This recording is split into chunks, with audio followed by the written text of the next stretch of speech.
Hello everybody, welcome to a critically average adventure and welcome to a new one that we are going to call, for now, Stitch in the Fay. It's a D&D 5e campaign that I'm playing with friends and new friend, Neil. We are going to go on a short, hopefully short, small adventure, proceeding along, following another train through the land of Earl that I homebrewed out of my head. I was going to say arse, but it's come out of my head, and you guys are going to hopefully play along within that world. Now, we'd established that everybody had kind of been in or around the port's town of Tantalib, which is on the western coast of Gregden, the main central continent on the light side of Earl. And you had been taking various jobs. Cramlin, James's character here, had been baristering and making some coffee here and there, and Nan's journey had brought them up that way as well, heading back to the forest of Gargamel, which was their adopted home, but their first real home that they lived in. We also have Baku, who has been abandoned or left behind by his tribe, who are residents of Knus, the western continent on Earl, and kind of has been stranded around in that port town trying to figure out, do I go back yet? Do I not go back yet? And we have Tobias, who has also been left behind. Tobias has been left by now to do some business in the town of Tantalib. While they attended to other things, something came up and they had to leave in quite a hurry. I don't know why Nana felt that Tobias should be left responsible, but well, okay. They had to do what they had to do. There was important reasons. But the news has come to you, Nanjala, that there is a way faster now, new, than when you last travelled across the central continent. You had to take the round road, which goes all the way around the edge of the great half expanse, which sits in the middle of Gregden. But there is a new mode of transport become available just recently, and you are standing on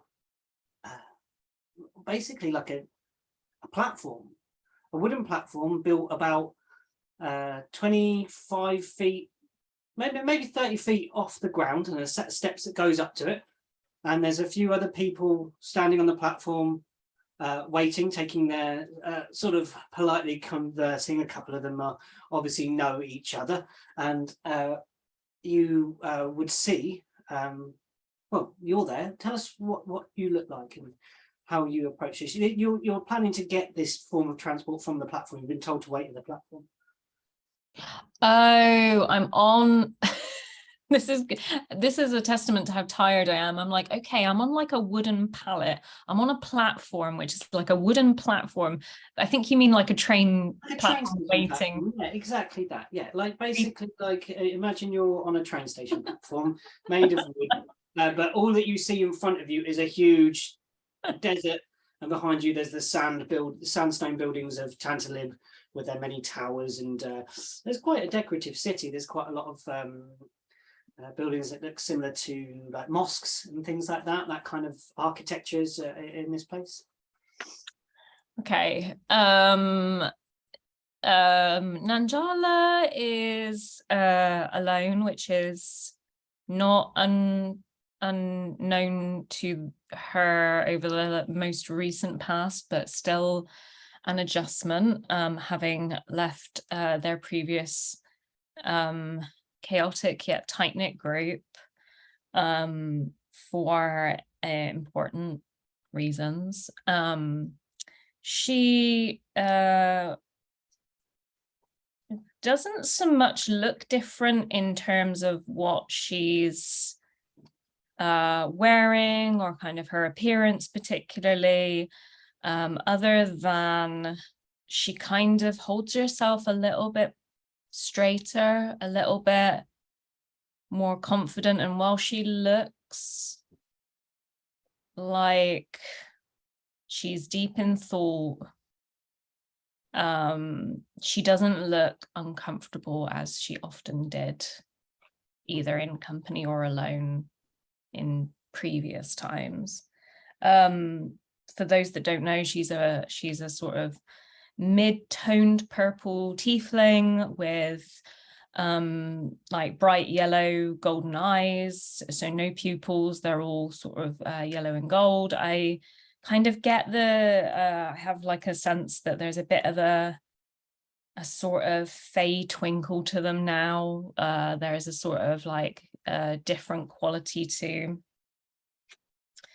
some of her features. They're a little bit more, maybe, I guess, kind of elven in nature, that she's just looking a bit sharper, I guess, and a little bit more that feyness about them. She's got two sort of horns that twist but go straight kind of up, and she's wearing a very practical hairstyle than previously. It's probably in quite tight braids again, with lots of beading here and there, and yeah, she kind of wears simple kind of actually I think she got different armor at one point. Yeah, she's kind of wearing leathers and also chain, like a few chain pieces over the top. She has quite an ornate bow with her that kind of has some sort of cloud detail or kind of windswept detail, and yeah, that's nice. Like kind of strapped across her, like is she wearing the bow like casually kind of across her body, or is it like I think I'm of the opinion that, you know, you can have bows in two different ways. You can either have them like shoulder straight up, or you can kind of have them horizontally across for like drawing, I think, along with the quiver. I think she's been traveling a lot, so probably in a more like horizontal across the back. She's kind of trying to stay out of people's way though, because I imagine that makes her a little bit more cumbersome. Yeah. On the platform now, you see waiting a tall what you seem to be a Goliath, and Tobias, would you like to tell us what Tobias is doing at the platform? What do they look like? How are they feeling? What does Tobias look like? I have to go and double check because it's been so long. It's been a while. Like, so Tobias is he's just this giant, well, not giant, but rather tall, pale purple skinned Goliath with like the brightest neon green eyes. Like they are bright, almost like they'd glow in the dark, I think is how I described them last time. They're bright. But yeah, and he stood there, and it's that kind of, he stood there holding this, what are they called again? A terranium. I always call them the wrong thing. Always. He stood there holding this terranium, and you think for something so big and that looks the way that he does, he's holding this really, really carefully and gently, like he's terrified it will break, and it's like the most precious thing to him in the world. But yeah. And also on the platform standing there is yourself back in. You're waiting. News has come to you that there may be work or ways round taking this transport. You can travel right across to the far side of the Haff if you wanted to. There's readily work in the mines of Mott and Cott at the Three Teeth. There's work to be found elsewhere, but maybe getting a little bit of distance before you decide to go back is advisable to build yourself, to build your strength before facing off to your clan again. And that's drawn you to the platform here. Tell us what Baku looks like, please. Oh, mute, sorry. There we go. Baku is about 5'10" and slender built. He's a fire ganassi. So his skin is black, but that's like coal black, like light just falls into it black. What would be the whites of his eyes are orange. What would be the coloured part of his eye is white. And his hair appears to be actual flames from a distance. If you get up close, it's less easy to tell, but bright orange and a Mohican. And at the moment, sort of slightly floppy. Baku's wearing a pair of about calf-high boots and a pair of trousers and like a sleeveless, unbuttoned, like a tabard type top almost. All of those look like they're made out of the same kind of brown leather with a little bit of whitish yellow fur-lined boots. He's got very obviously a dagger on his belt with one hand on it, sort of drumming on it. And he's got a backpack by the side of him because he's waiting for the transport to turn up. Anyone who looks near him or at him at all is getting engaged in conversation immediately, whether they're interested or not. About anything and nothing. Do either Nan or Tobias look at Baku? Do you like? I say make a perception check, Baku, and then we'll see who if they are looking and you catch them or not. Okay.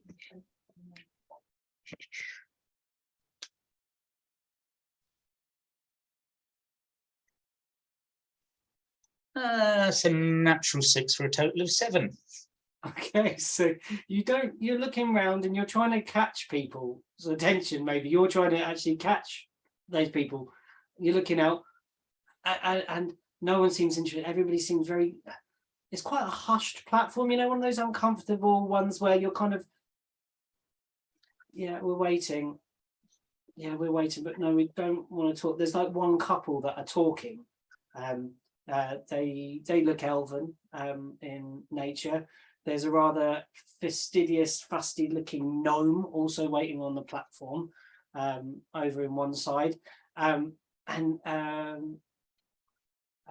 can you both make me with disadvantage and you make me with straight, Nan, because you're focused on your terranium. A perception check each, please. You're focused on your terrarium. Terrarium, like with plants. Well, the terrarium, is it? Terranium? Terranium is plants, terrarium is lizards. Terrarium. Yeah, I think so. Plants in it. Yeah. It's a glass thing with a hole in it. It looks like it shouldn't have a hole on the front of it, but it does. And you can have like cactus and succulents and moss in it. That kind of thing. Yeah. Where did my Terrarium. What am I making, sorry? A perception check with disadvantage, please, and a perception check straight Mandala, please. I think I need to connect up my character sheet again to the server. I'm going to do that. But I rolled a 3. I got a 7. Okay. Mine would be a 14. 14. You, Tobias, here to one side of the platform, to the right hand side of the platform, you hear the sort of champing and sort of whinnying of horses, like at the far end, like off the platform somewhere. The platform. Yeah, so there's a platform, and you're kind of standing looking out towards the desert, towards the right hand side.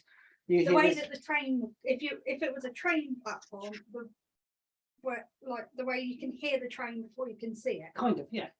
That would So that'd when be you well. hear- No, you can just hear. They're not moving. You can just hear the whinnying of these horses, and the kind of the chomping of bits, and then maybe even just like the kind of hush, quiet voice of someone talking. Okay. Do you move? Do you want to go and look at it, or just ignoring it? That's kind of like Back that- onto the terrain. that evil like shh. Oh yeah. You don't. You're trying to give them bad looks. Yeah. You can't see. You don't make contact with the person. Oh no, it's just in that general direction. Yeah, just like scowling Yeah. at the noise disturbing the terrain. Is it, what is it? Terrarium thing, glass thing, or object. glass thing. And then all of you, I'm gonna have to have a look. even without a perception check, apart from Kremlin, obviously, start feeling a rumbling in your feet. Slight at first, but getting steadily more violent, more aggressive in its nature. And you notice the elven couple and the gnomish person pull out from their bags like parasols and put them up.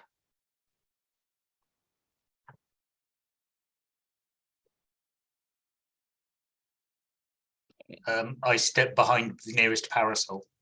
Okay, are you doing this stealthily or just trying to get No. behind? You just kind of duck behind. They look like they You are- know what they're doing. So Yeah, you are nearest to the elven couple, and you kind of duck in behind them, and they say, one of them turns to you, the male of the group, and he just says, "Haven't you got your own?" my own what? No. Parasol. Really? What do you say, my dear?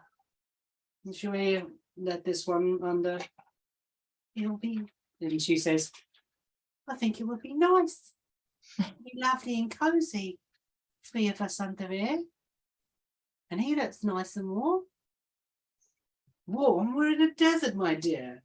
I know, but it's that feeling of warmth, not really like warm, like the feeling of warm."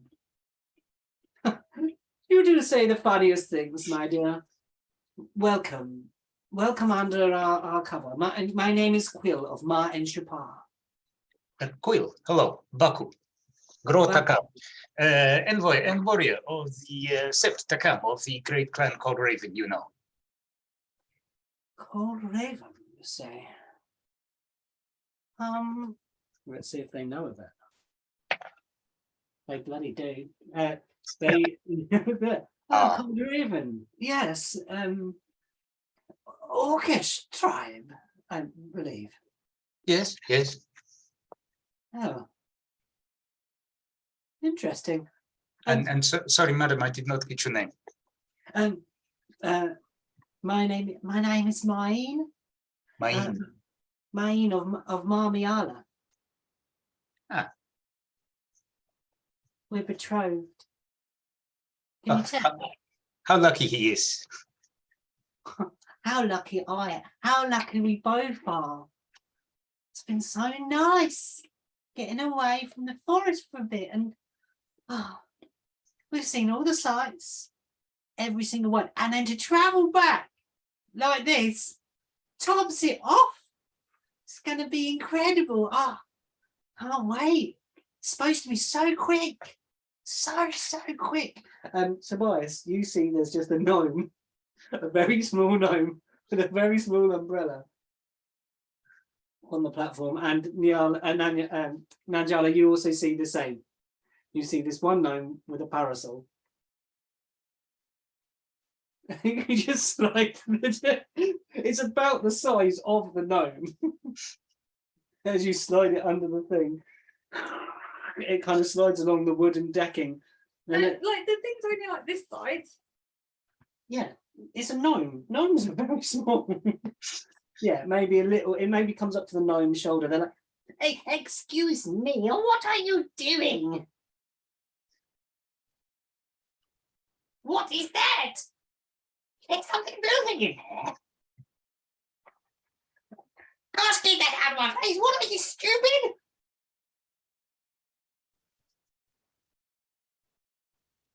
Keep dry. Try, we're in a desert. My, this isn't for water. This isn't not for water. Not for water. No. Oh, you poor thing. Oh, you. Oh, yes, fine. And she slides it in front of her and kind of positions the umbrella. Nan, what do you do at this point? So people have put, you said there was like 20 or so people on the platform, but only these people have opened parasols. Everybody those are the couples that you can see that have opened parasols. These are maybe more well-traveled individuals. The other ones are kind of backing away slowly from the edge of the platform, stepping back, stepping back, stepping back. Okay, I see. So I think my first instinct would be to look up because parasols rain, ? But if I, with my 7 perception, do sort of see people moving backwards, I will kind of curiously move backwards whilst kind of scanning around because I'm not quite sure what's going to happen. Tobias, what do you do now? You've got your terranium secured underneath the parasol, held by gnome. The floor is beginning to quake under each of you, more and more and more and more and more.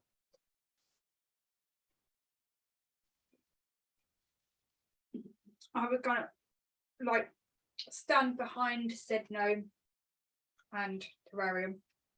We're going to call it terrarium. It is a terrarium. I googled it. Okay, terrarium. Okay, thank you, Google. Thank you, Google. And kind of brace myself, but ready to kind of like jump and pick it up. Okay, so If I you're can- readying if I can your feel it action. shaking. Cool. I don't want that damn thing to break. It's glass. Can Nan and Tobias make a dexterity saving throw, please? Oh dear.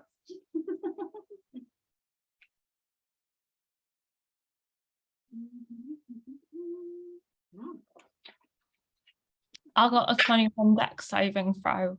20? 21. 21. Woo! I got Very good. nice. Well, she got 10 more than me. Oh, you got 11. Okay, so the ground begins to quake and rumble more and more and more. Your feet are even becoming unsteady on the platform. And all of a sudden, the desert in front of you explodes, raining down pebbles and rocks and sand. And it goes off of all of the umbrellas that are held up. Several of the other people doing this, like trying to use their suitcases and baggages to try and cover themselves. Nan, you're okay. Tobias, I'm afraid you take 6 bludgeoning damage as gets you in the eye and claps your cheek and cuts down your face. These little bits of rock and pebble as they collide with your head. He wouldn't even move, he'd just stand there. just watching the terrarium, making sure that doesn't get damaged. He's like, just completely stoic, just can focus on the thing like, do I? No. did you say 6? Yes, you take 6 bludgeoning damage. Right. And out of the ground bursts a gigantic purple worm. Massive. Its mouth opens, filled with 100,000 teeth. And it kind of sidles up alongside the platform, this massive, like cylindrical body, fine hairs sticking off of it, kind of slide along. And it slows down gradually. And you see strapped somewhere along its midriff, there is a small set of carriages set along its back. Very aerodynamic, but for underground, whatever that would be, shaped carriages that kind of mix in almost seamlessly with its body, but they are of construction. They are not of the beast's body.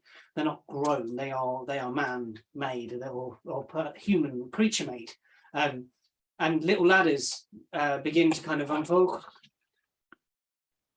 And you see out of to the far left of the platform, as you look at it, you see a giant, what appears to be an ogre, kind of open up the door and kind of walk out onto the worm and kind of pat the worm. The striking thing about him is that his mouth and eyes are covered with a gigantic metal plate bolted into his face and into his over his mouth. And following him is a small goblin. And you can kind of overhear the goblin as he comes out. He's very verbose. He's like, well, that was a quite fantastic journey, really, wasn't it? I mean, what an incredible time we had. I mean, I think we made good time. We made good time. Yes, we did good time. The sun's all right then. Everyone's here and everyone's safe. And that was really nice, wasn't it? And the larger things just kind of fussing and like picking off little bits of debris from the worm. And it's kind of just nodding along. And the carriages begin to open and unload. And you see that there's one kind of seems to be the passenger carriage that seems to be unfurling and people seem to be getting off. And there are lots and lots and lots of elves coming off, all different clothes and fineries and different levels of what you would know, Nan, different levels of different families. You know of the 3 families that exist in Gargamel. There are Miala, Enshipar, and Pelathon, each governing a different part of that realm, really, of Gargamel.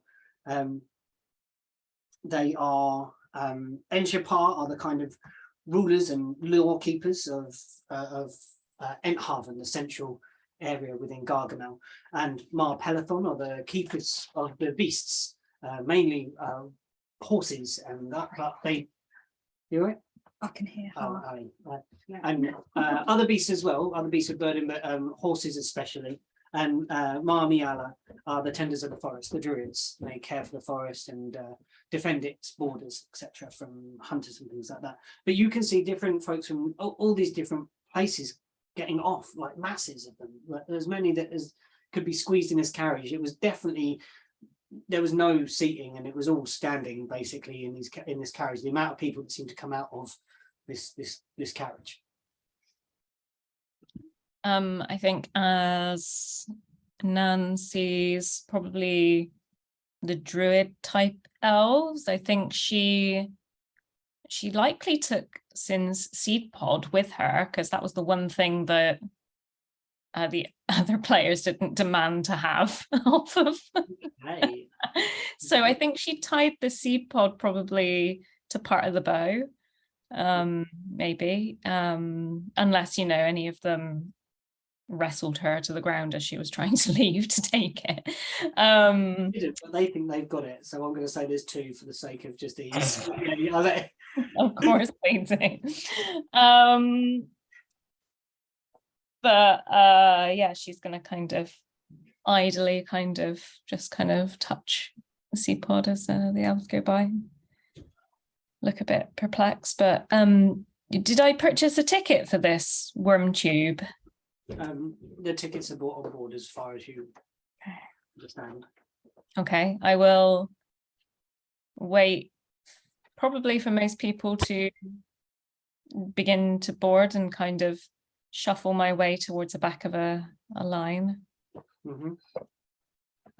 As you kind of climb on, there is a moment of kind of everyone kind of being polite, like trying to get on and get up the kind of creature. Oh, sorry, it's been a while. Can I insight check the sort of various elves kind of coming off? Do they look Yeah, please. lots of luggage, or with luggage, because there are so many, you're going to get a good reading off of this crowd of people. Dun, dun, dun, dun, dun. Why have my buttons gone away? D&D Beyond. Oh, right. Stolen buttons. A dirty 20. Dirty 20 now. You overhear snippets of conversation. The air is nervousness. Nervous of the new city. You see them looking around at mainly at the sky. There's a lot of them looking at the sky and shading their eyes, and you think these folk aren't used to not having their canopies. They're not used to being out in the pure light for this much. And then there's buildings, and they're like looking around, and they're just they look a bit shell-shocked kind of thing as they're leaving the train. They've got lots of luggage as well, and you see that again, that kind of matches their caste, if you want to call it a caste, or their family. A lot of crests on them. So Right. Oh, I thought you were going to sneeze. no, it's a cough. The gnomish woman says, "There we go. Right, I'm going to go get on now. Excuse me, coming through." And they push right to the front of everybody, the little gnome, using the umbrella to kind of knock aside everyone and then It's like almost like a cane where they they part the way, they kind of, and then they kind of have to hop up the ladder. There we go. Window seat, I think. And then they storm onto the thing and sit down. As the rest of you climb into the passenger carriage, Tobias, you see, as you're getting on, the source of the whinnying.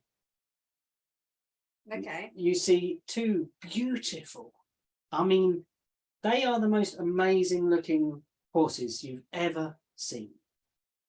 Their coats shimmer in this desert sun. They are, one is a kind of a brown chocolate color that kind of like shines with this kind of almost like ginger luminescence as the light catches it, and the other one is black, is white with black dapples all over it. And and you climb up onto Tobias basically. And they are led up onto the platform after everybody else. And there is a ramp lower down from a further carriage, carriage not attached to the one that everybody is boarding. Do you get on the carriage? Do you get on the carriage, Baku? And do you get on the carriage now? I get on, and have I noticed how finicky and annoying and chatty the gnome is? Yes, it's undeniable. Then I go and sit right next to them. Okay. As you climb on, this gnome has filled a table seat. You know, one of those? Yeah, one of those. Has filled the table seat, spread out on the table, but isn't doing anything with anything that's on the table, but it's kind of just leaning out the window like as much as they can, like trying to look casual, but because it's designed for larger folk, the window is kind of too low for them, too high for them to see. So yeah, they're kind of just trying to be kind of casual and relaxed. Okay, so is this like two-person seats facing each other with the table? Yeah, indeed. Yeah, it's exactly that. Okay, great. I go up to them. Well, I'll go up to their little collection of seats. Yeah. Smiling broadly, push enough of their stuff off of the table that I can put my backpack on it, put it down, and sit on the seat diagonally across from them. And then ganassi spread over as much of the floor space as possible. This does not affect them because they're a gnome. So you're quite okay. You're free of any sort of egg contact with any shin or anything like that. But they notice you start sliding the thing, and the look they give you, if their eyes could do the fiery thing your eyes do, they would be doing it, but they can't. But they give you the sternest gnomish stare that they can possibly imagine. I'm not overly bothered about that, to be honest. No. And because that makes they go, They're very clever. You sit in the luggage compartment, cost less. Yes, very good. I just settle in. Fine. Yes, yes. where is the refreshments? Where are the refreshments? Everybody starts getting on board. And Tobias, where do you sit? There's single seats, there's kind of double seats. 2 seats. Yeah, and I kind of make a seat. I put it down in the seat next to me, giving it the window seat. Of course you do. And I sit down and I kind of makeshift a seatbelt for it, kind of contraption thing out of what I have. Yeah, like a strip of bandage that you kind of tie around the back of the seat. Yeah. It's like, and then there's like one that then comes from the knot over the top of the chair, so diagonally across there. Yeah, so you've got the And then one going in the other direction, so it's like you're securing this thing.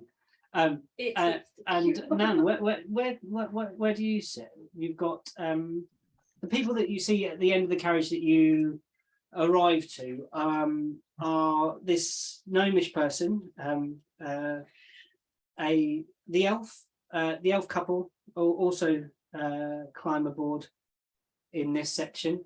You would see accompanying the 2 horses as well, an elf, by the way, that climbs on the back in kind of very practical clothes, Tobias. sorry, just quickly, could you get my glasses case out of there? Yeah. I was wondering while I was struggling to see everybody. Sorry. No, not that one. That one? Yeah. Yeah, you see you would see an elf in very practical clothing, sort of climbing on the back of the Right. car. When you say practical clothing, Travellers wear, there's no finery about it, no fippery. It Right, is okay. just straightforward. It looks like they're there to do a job. They're not there for the vol-au-vents and champagne. They are. I love saying the word. I vol-au-vent. bet you do. It's just brilliant. Any excuse to get. Yeah, just sneak it in there. Mhm. And you see you see a Goliath with a glass little box or a container, and a couple of other people kind of just gather and sit down. Okay. I think still kind of getting used to solitude. Nan is a little over eager to kind of wait around to see if anyone needs help getting onto the worm tube, worm train, worm tube. If nobody does, she's going to kind of, it's a bit new, I suppose, but kind of take a breath and kind of step on and kind of probably do the thing that we've all done at one point and kind of step into a seating area and kind of look around, not quite sure. Even though if there is empty seats, not quite sure where to put themselves.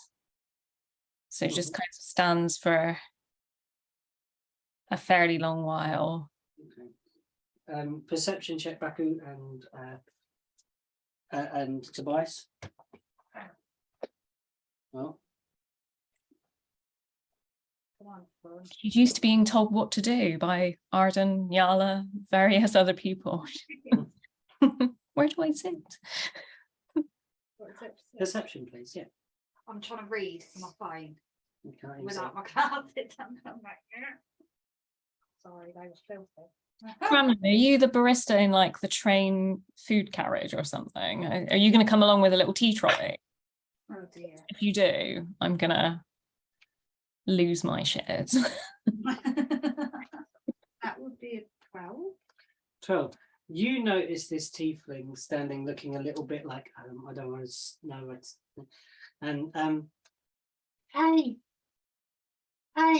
are you looking for a seat? You see an elf pipes up with the far side and says, are you looking for, we've got 4 here, you could join us. Really, my dear, do we have, yeah, come on over, it's fine, sit with us if you like. she'll kind of nod.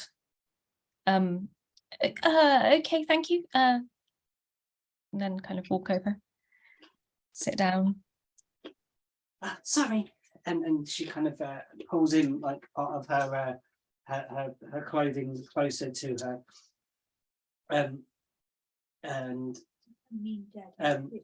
it's not exotic, but it's fine. The clothes that she's wearing, the colours are kind of dour and look very naturally dyed. You know, like they're not luminous colours, but they're kind of like those kind of like beetroot reds and that kind of stuff.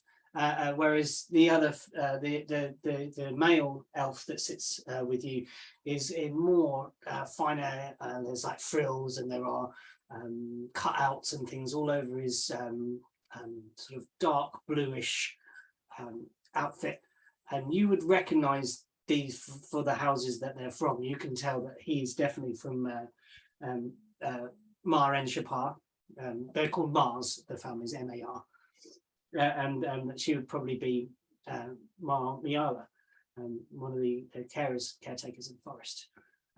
Cramlin. Sorry it's taking me a while to get around to you. But Cramlin. It's hot. It's really hot. And Lenny, the pot washer, is in a foul mood. Lenny is a GIF, which is a hippopotamus person. He fills the galley quite completely and is in this cramped little metal kitchen with the largest scrubbing brush you've ever seen and scourer trying to clean the bottom of these pots.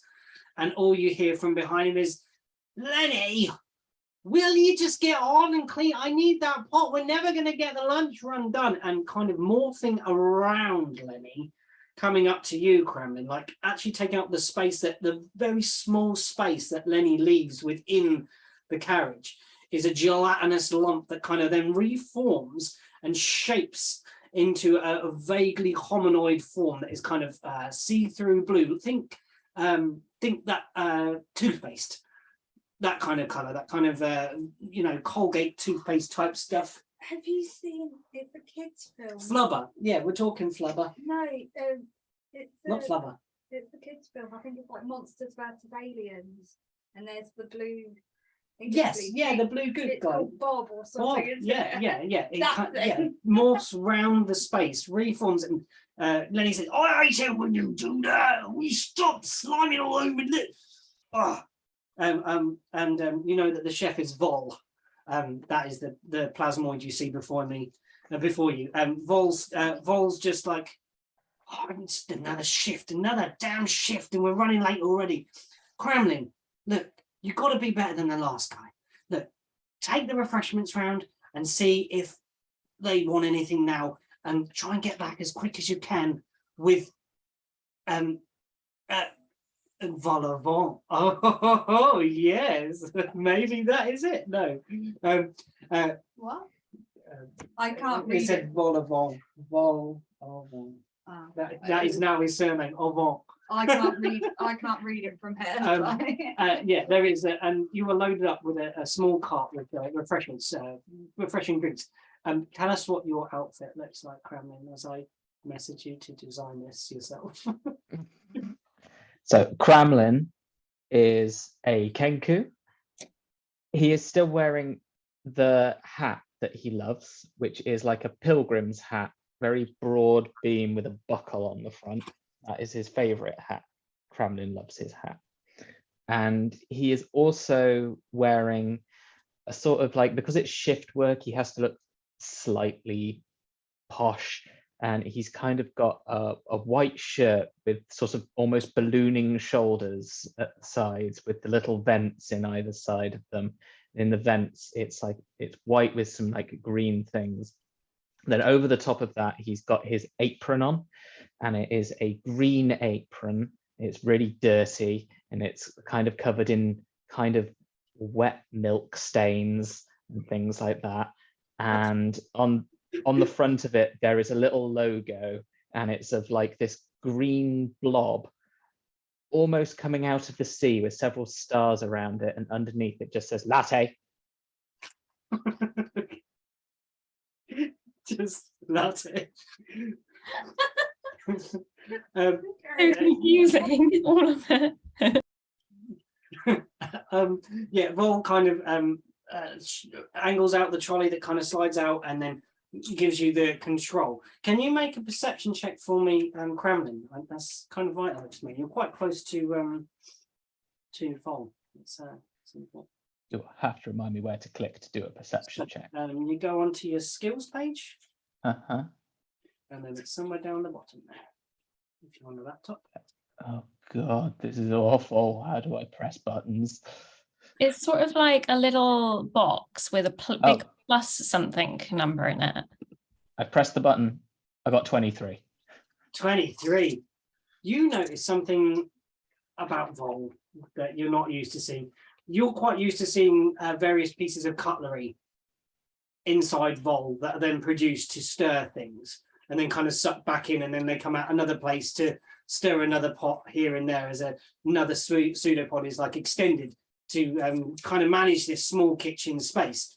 But what you notice stuck to the outside of Vol, you notice like hay, like dried hay, like stuck to Vol's like lower part that would be legs, and like bits on his elbows, and he didn't seem to be paying much attention to it, but you noticed. Am I carrying anything? You've loaded up your trolley. What are you serving? Be nice to figure out if you've got something interesting to serve. Oh, there's like a big sort of like a tea urn on the Mhm. trolley, and it's got like a vent, and then there's like these little sort of they're not made of paper, they're kind of like wooden sort of bamboo-y sort of like cups with a little sleeve around them. And then there is like a sort of lid that goes on those, and I've got a stack of those, and then there's just like sugar everywhere, and it's a right disaster. It's just like there's also like 2 bottles, and both of them say milk, but both of them are spelt wrong. In different ways, I imagine. Yeah, spelled wrong Yes. twice, independently wrong. I'd like to include on there that there is inside, there to be some more alcoholic beverages that are in on the inside of this. Oh, yeah. cart. And there's like snacks down the side as well in little bags, in little paper bags, which look like quite delightfully packaged. And like on the other How side, many of them has Kremlin opened? oh, they're all open. Every single one biscuit is missing. As I says, pack of 3, and it's 2 in each one. Or a half. You start pushing out your trolley, heading. The order of the train as well. So the front carriage that draws up is the driver's cab. Next, you have the staff bunks, which is where crew can sleep in a bit more relaxed fashion. Everybody sleeps here when it is time to rest. Next is your cart, the cart you're in right now, Kremlin. You're in the food cart. Carrying on from that is the main carriage, which contains the main lot of passengers.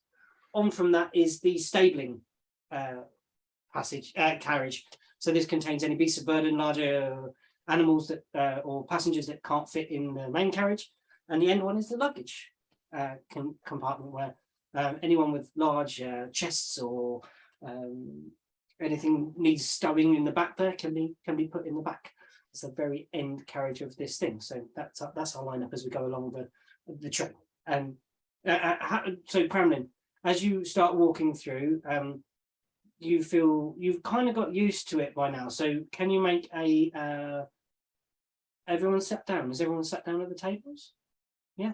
Kremlin, can you make me a dex with advantage, please? A dex save. So that's on your first page.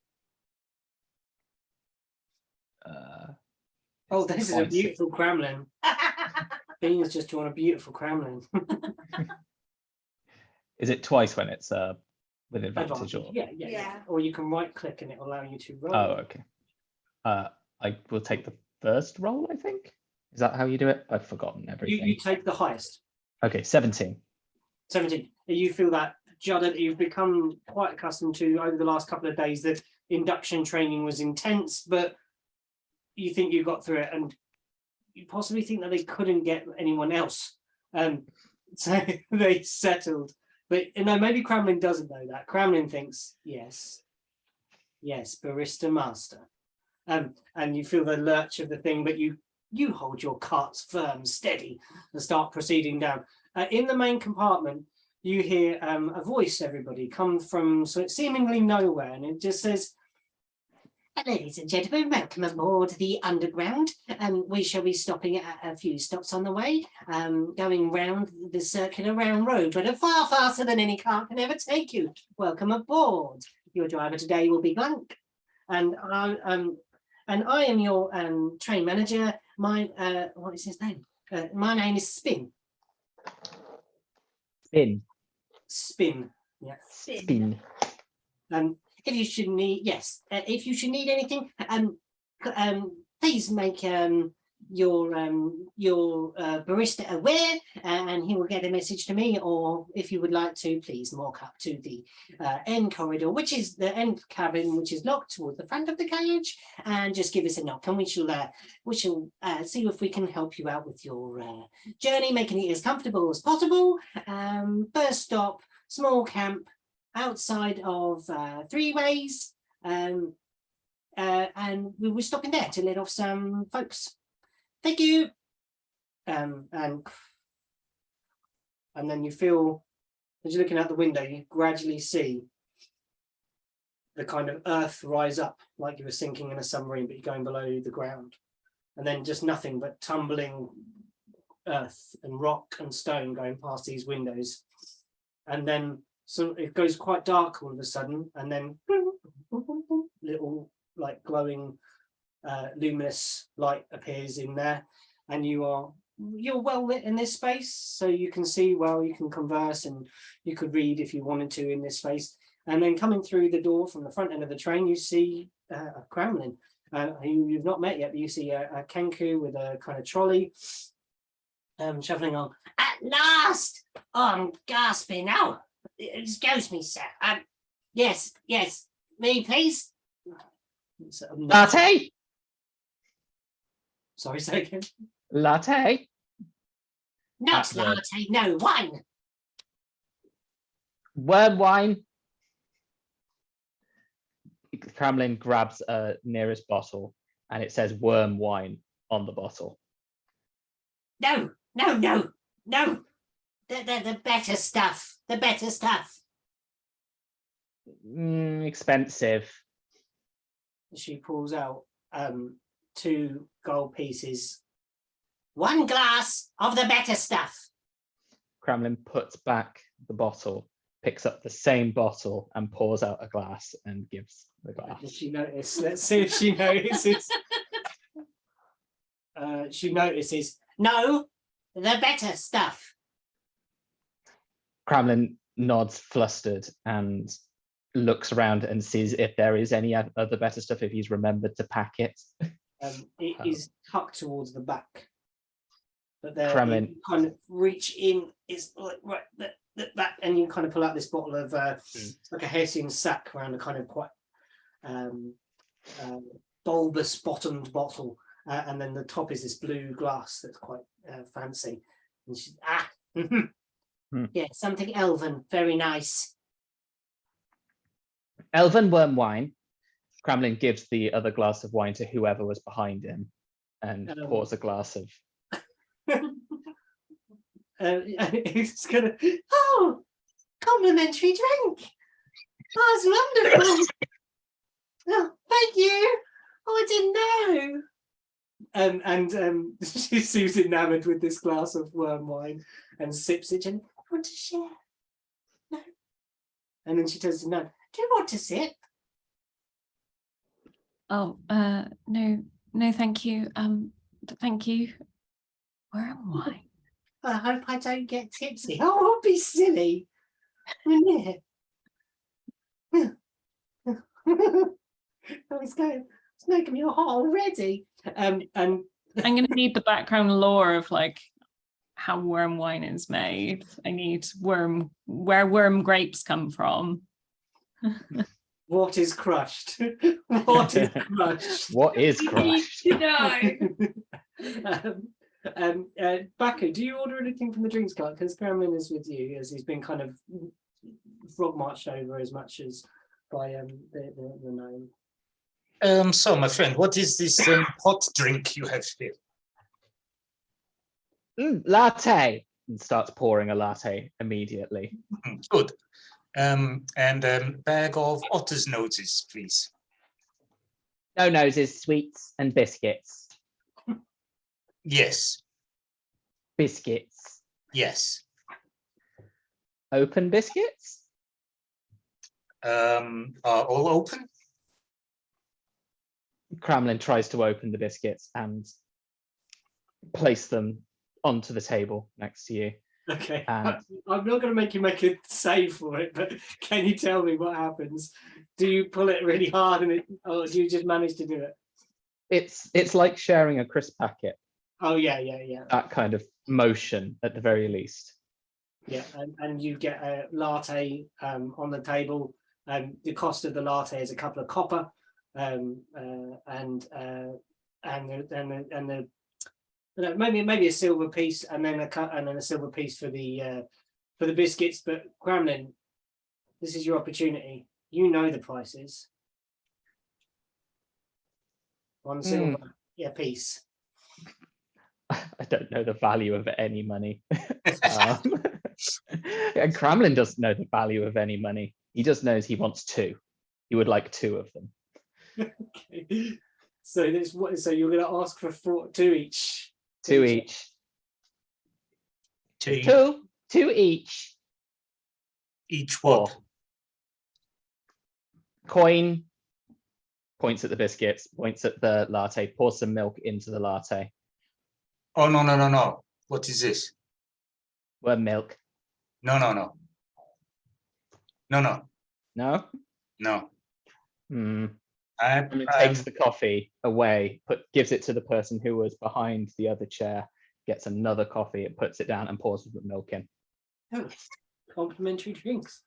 I didn't know we were getting this. Do you think they know we're betrothed or something? I don't know. It's lovely, though. It's going so well. That voice is going to drive me nuts. but the worm wine is free. Yes, this lady Yes, worm wine. Gives Is you a free. glass of worm wine. Free. free. Everything else too. Okay, worm wine is free. Worm wine is free. I have 10 worm wine. Kremlin begins to just pour out of worm wine. Okay, Good wine? no. Kremlin goes to take the wine from the person he previously gave the elven wine to. That is empty. Thank Ah. you. Kremlin She's a little sozzled. She's drank this far too fast. To Kremlin. Please have worm wine on me. Kremlin does a cheers. Very good. Thank you. Down in one. Fun. Does anybody try and attract this mad Kenku's attention and try to order any snacks? Biscuits. So your ears prick up at the word biscuits. Do you say the word biscuits? No, you did though, didn't you? Kremlin says biscuits. Grandma Yeah. said biscuits, so your ears prick up when you hear biscuits. And it's the literally- only thing that can draw your attention away from the. It's literally like I heard it in two words. It's like biscuit. You know, like a meerkat, and they're Yeah. like, "What's that?" That's literally Tobias, but like, where are they? Where's the biscuits? Mhm. It's the only thing. How do you gesture to Kremlin? I'd like to know how you encourage him. How would you? Toby, what are you doing? Oh, sorry, I disturbed the Tobias. Mhm. Sorry. I would stand up and just point at Kremlin, just be like, biscuits. Kremlin looks up, turns round, and just sees this Hulking brute. hulking figure say biscuits. They says biscuits and just throws a bag of biscuits. Oh, make a dex. Sleight of hand, if you like. See if you catch the biscuits. See if I catch the biscuit. Yeah, I want to know if biscuits are everywhere or if biscuits are caught. Oh yeah! 19. That hand shoots up into the air. Survived not dropping biscuits. They're like straight into your palm and then. Does he ever drop biscuits? No, Am I going to drop biscuits? Nan, do you try and get a drink? Do you order something here? I guess I wait until Kremlin kind of comes closer to Mhm. us. Kremlin is trundling like along the rest of the. Mhm. Well, Several people are served. if Kremlin's been passing the wine behind him to the betrothed couple, Mm. then I'll just, I by my count, I've still got 8 worm wines left. So I'll just lean over there and give them 3. So 1 for Nan and 1 for each of the elves. Thank you. Yeah. Where is all this wine coming from? I'm gonna be well. Cheers. And he's finished his coffee, and then he's like, "Well, why not? Well, why not? We're that was Charles. Sorry, Charles Owen came out then. Well, why not? Look, let's enjoy ourselves." And then they cheers. They do the horrible thing that they're sipping with the that The horrible coupley thing. thing. Yeah. Nan, you have a wine in front of you, a worm wine, and a gentleman, an individual has just passed you these things. But still has 5 wines in front of them, or several wines in front of them. Thank you. My pleasure.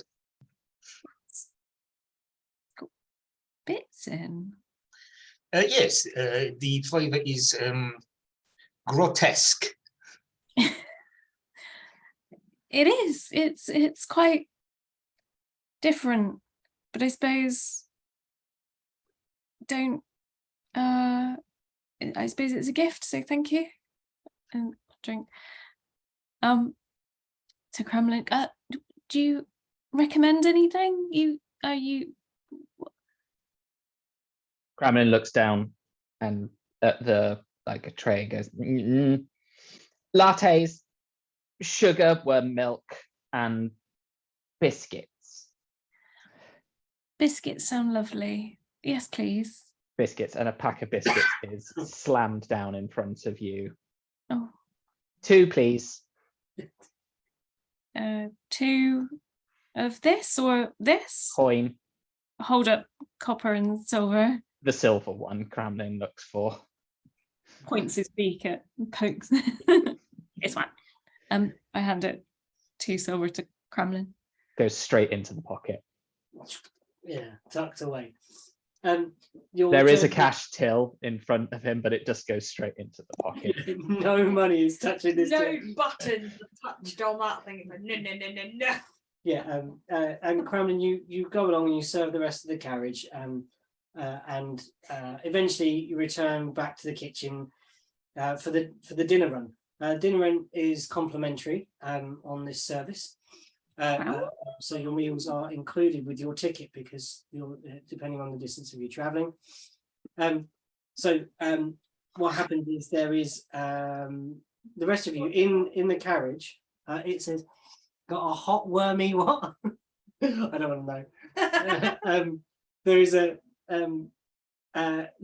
sometime through the journey after Kremlin has left the carriage, the goblin that you all saw at the beginning of the train ride comes through with a little hat and a little machine, little mechanical brass object that is punching out tickets and handing out charges for the journey. And he walks along and says, "Yeah, well, yes, more marvelous this time of the year. Yes, I'm sure you'll enjoy yourself very much." And then comes up to the couple, and the couple just show him a ticket. Oh, returns. Oh, how was your honeymoon? Was it lovely? No marriage yet, is it? No, it's it's the journey thing that you elves like to do first, the bonding walk or whatever you call it. Yes, well, I'm sure you look like you're enjoying yourselves, though. She's very flushed. Well, you look like you're having a lovely time. And you, can I help you? And they're talking to Nan. Yeah. Oh, how many stops does this worm make? I need to. I'm not quite sure which is my most best stop, I suppose. Where are you looking to go, my dear? Well, I'm going into. Oh, should I know this, Pete? I'm thinking Gargamel Forest, but am I? This where you're heading back to. This is what Dre's knowledge has imbibed you with where to go and where to head. I'm going deep, as far into Gargamel Forest as you would go. Well,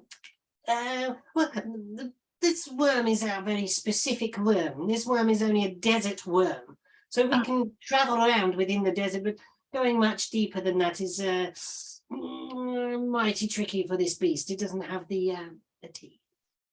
Oh well, as close as possible then, as close as the desert gets. Probably best to get your land legs again is to stop at 3 ways. Three ways is good. Yes. Take it for 3 ways then. He does a sort of brief calculation in his head. Is that a gold? 2 gold. 2 gold, not 1 gold. Like you were going to say a gold. You can insight check him, and he's going to try and lie. Okay. Oh dear, it's a 5. He rolled pretty high. So he says, "No, I was thinking about the stop before. That's 1 gold, and 2 gold is the next one along." Okay then. 2. I'll hand 2 gold over. He's like, "Thank you," and your ticket. And this little thing goes and makes far too many sounds for just one small paper ticket that looks like a raffle stub, this kind of thing. He hands over to you, and next person when it comes to people who hasn't got tickets, back is you. And you, sir, where can we be taking you? It is fine. So I've just seen that interaction. Do I notice that he's stumbled over the price? Yeah, you can insight. Make an insight check. Or a perception check if you'd like, because you're watching rather than. Okay, so what is insight? Oh no, I've got it. Down on your skills page. I've got it. Yeah. 18. Oh, just off. You notice it, but you think you don't pick up the stumble. You hear him say it, but then like you think, oh, he's an honest enough chap. Been running this service for a while. And he comes up now. Yes, you. What wonderful hair.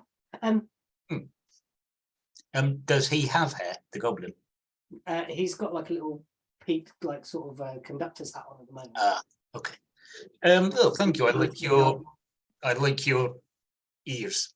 3 ways. 1 way. 1 way to 3 ways. I'm going to use that. Thank you. Yeah, 2 gold, please. As is the fare. 2 gold. Okay. Is that on top of the gold that I gave to the crowman for the drink? Gold for a drink? Well, 2 drinks and a biscuit was a gold. A gold? You've been giving him gold? Well, that's what he said. So is this 2 more? Or is that one of them? The ticket is 2. The drinks are not included. Okay. Here, 2. The meal is, you will get a meal for the nights that we stop. Oh, okay. It's 2. Here. He takes 2 gold. And says, thank you. And more along the rest of the cabin to yourself. Oh, who's just exploded. How are we doing for time? Do we want a break? Or how are we? I've no idea where we are. Oh yes. Topaz. Should we have a quick break? We break and should we just buy your ticket and then we'll go? Yeah. Tobias, what do you do? And you, lads, what a wonderful thing you have there. Oh, I'm sorry, I didn't realise it was a private matter and it was open to everybody to see it. He's like trying to cover it better together. My mistake. Where are you two? That's Tobias know where he's going. Yeah, He does. Nana has told her Okay. where she was going, which is Gargamel. Which is Gargamel. Would I have remembered? That's the question. I think for Nana, you might have. You've met Tobias before. You know what he's like. I think you would know where you're going. Yeah. So I would know that I have to stop at. You would know Gargamel. That's all Nana told you. Okay, so it'd be Gargamel. The closest one or easiest one is normally 3 ways. We recommend that there's an inn there to get your ground legs again once you've been travelling on here. It can be a bit unsteady on the feet once you get off.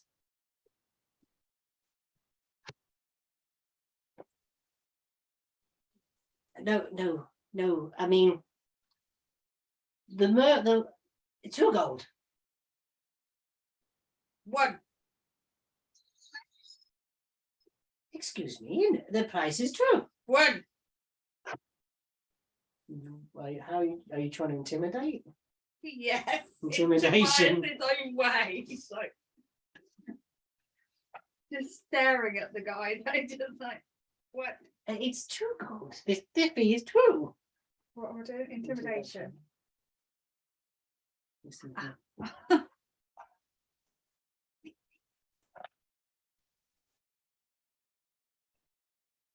17? he kind of, it's 2 gold, and you just keep saying 1, 1, That's Was that- literally all Tobias. 1. 1. 1 gold. I give him 1 gold. You need to see about that Kremlin fellow. Gold for wine, and then kind of the goblins serve the rest of the carriage, and your evening passes away. And the day goes on. You're served your middle meal of the day, and it goes into. You can feel night coming on, although you can't see anything. The lamps are dimmed, and you are expected to sleep here in your seating arrangements, and that is where we'll go for a quick break, and have a wee and have a top up of coffees or whatever you need. Okay, cool. Hello, everybody. Welcome back. Night settles in and the lights dim, and eventually each of you, after you're kind of waiting in the sun, a couple of glasses of worm wine. How much worm wine do you drink, Baku, of your remainder? I will ask the table with the 2 elves and Nan on if they want another one again. Oh, none for me, thank you. I definitely shouldn't know. Well, if you're drinking, it's not good form to drink alone. And then he stands up and says, "Oh, you're not drinking alone." He's not drinking with me either. Well, I'll come drink with you, good sir. Just to finish this glass, and sorry, you and Nan wanted to have a little convo with Baku also, I believe. I feel like this elven couple is gonna join us on our adventure at some point. Tobias like, no. No more wine for me, thank you. But are you getting off the worm at three ways as well? I hope, yes. Yes. Well, if you don't mind, you have a business there, or are you visiting? Business. I do not have business anywhere, but I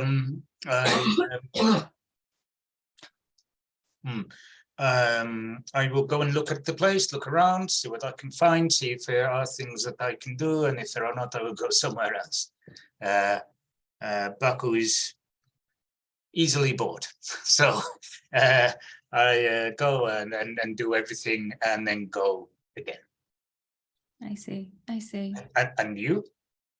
I am returning after a long time away, and as you say, that there are many things to do there. If you are unsure of what you might do there, I could certainly do with help and what I hope to achieve there.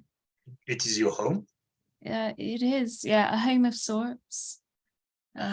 Many years spent there, and number of years spent away. And it seems as though the troubles that I may have left behind have grown more troublesome. It's about time to fix or remedy some of the trouble. Well, this sounds familiar. I'm happy to look at the places you show me. Yes. Some company would be nice. I've been without company for a while now, and I've grown used to the presence of company. It would be good to have travel companions again. Wonderful. Okay. Yes. You sure you don't want another wine? Oh, I'm not terribly used to. I'm more used to serving the wine, actually. And I for a while I worked in a lovely pub bar in the Yak, the Yak down in Mountain Cow. but sorry. Mountain Cow. Yes, yeah. I suppose though. Yeah, strangely enough, I don't remember many yaks around, but it certainly was called. I am remembering that right, Pete. It was called the It's called the Yak Tongue. yeah, the Yak's Tongue. I thought it was called the Yak's Tongue. Yeah. Yeah, I don't remember seeing many yaks actually. Maybe we didn't go into the mountains, as you say, Mountain Cow. I sort of show my jacket jerking thing off and go, point to the leather and go, oh, yak. Ah, Yak. made yourself? No. People do this. I not got the, needles. No. Not your speciality. No. But yak. Yeah. We have more things in common. Well, isn't it funny? There are more things in common even between us. We are going to Gargamel, funny enough. If you couldn't tell, we are elves of Gargamel. Although it's rather crass to say just elves of Gargamel. I'm of Maren Shapar, and she is of Marmiala. And yes, we are returning also, and the troubles you speak of are blown out of proportion. Quite blown out of proportion. Really? It hasn't worsened in any way? Reports come in here and there, but yeah, the magics that we have within the Elven Kingdom are far, far more powerful than any sort of thing out there can harm us. What a ridiculous notion, something to put fear into the young ones and the families, and it's all a conspiracy in my eyes, and just to get people worried and stuff. The magic of Enthaven is vast and powerful, and God, ridiculous. And she offers you a cheers back here. Well, after you get past the first one, it's okay. Yes, I could not taste the second, and I pretend the third is nice. Yes, that's working, I think. Sorry, yes. Pete, I think I've got to do a sus check on your posh elf dude. Yeah, go on then, an insight. Come on, sus check. Sus check. Yeah. He's sus. Okay. It's not bad. It's 17. Let's see. Oh, he's terrible at lying. Oh, he's drunk and all. Well, no, he's not drunk. He's not had enough worm He's, wine. he's only had one. Oh. He's on his second now, but he's you see through it. You see through that. He believes he's kind of speaking rhetoric.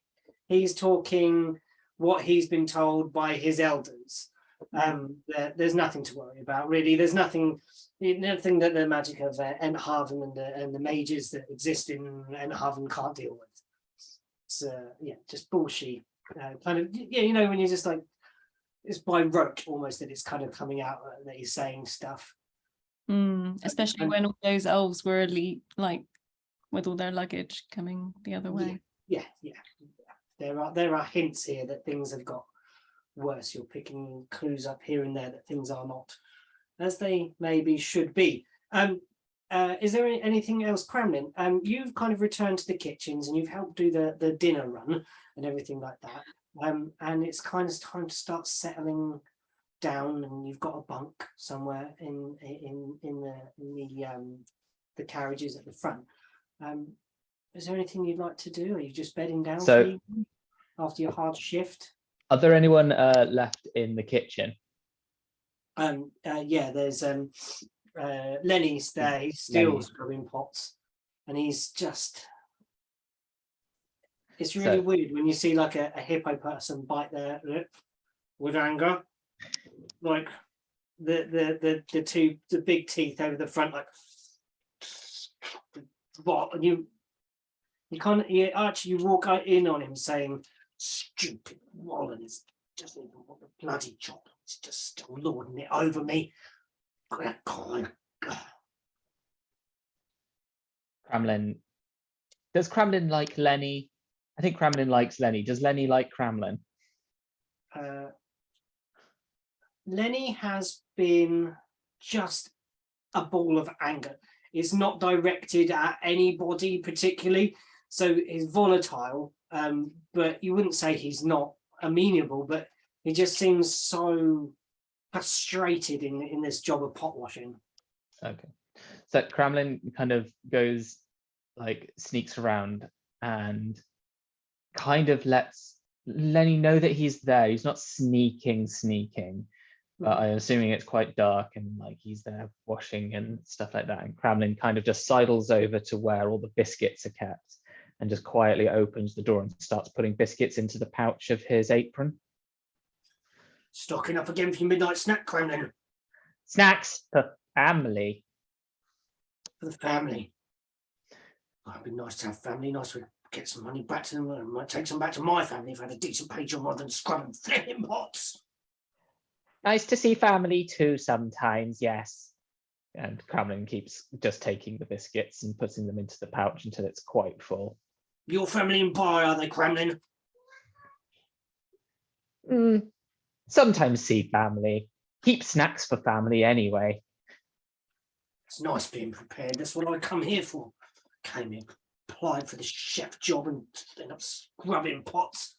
He serves that muck and filth, and when I just look at what he's doing it all wrong, Cramlin. Cramlin kind of pats Lenny and go, Lenny, good chef. I did make you that cheese on toast. Was it not the best cheese on toast you've ever had? Cramlin just like nods and pushes the cheese on toast back into his pocket slightly.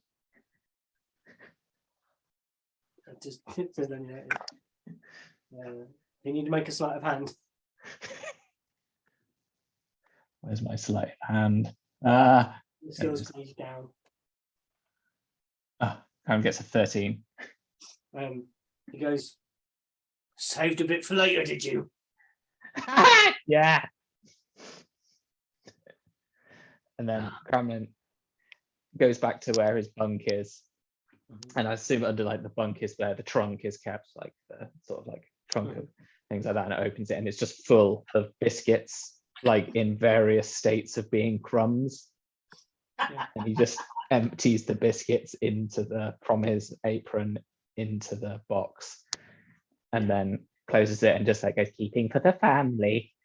and then like sort of sits wide awake, just on the bed, just doesn't sleep, just eyes are wide open, just those black shiny eyes.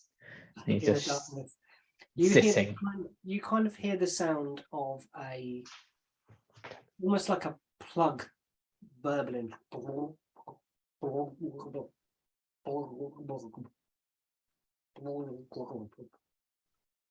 And you look up and you can see the kind of flattened form of Vol like breathing, or whatever it is, the equivalent of him breathing, and it kind of on the top plunk. Eventually a tired Lenny comes in, like takes off his apron, wipes his face on his apron, climbs into the bunk beneath Vol, glares, rolls over, and uses the apron round his head to kind of stuff into his little hippo ears. And then eventually there's a snoring, and everybody drops off to sleep, and even Cramlin, peering into the darkness, unless you want to take a level of exhaustion, which means you will suffer penalties later on, you would have to drop to sleep. Kremlin goes to sleep. Kremlin is just standing, like sitting up while he sleeps. Perfectly still, like a statue. All of you drop off. Can you all make constitution checks, please? You, Baku, after your number of wines, are going to do this at disadvantage, I'm afraid. So that's on your very first page. 14. 14. This is going to be your order you wake up in. 8. Oh, man. Gosh, Contact. Those biscuits didn't sit well. Really, their one's Kremlin's well fingered. Oh, What- gross. A constitution He's check. well feathered. 8 also. Oh, sleepy times. 17. 17. Tobias, you were first awake in the carriage. Everyone's snoozing. Mhm. Something weird. You can smell the kind of remnants of old glasses of worm wine, but there's a permeating smell that fills the cabin. It's like iron. Smell of metallic in the air.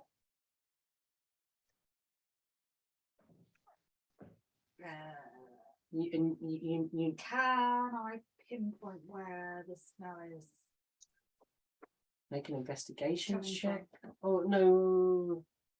Yeah, it's going to have to be an investigation. I'm sorry, it's going to be suck for you because you're not a smart boy. You think that?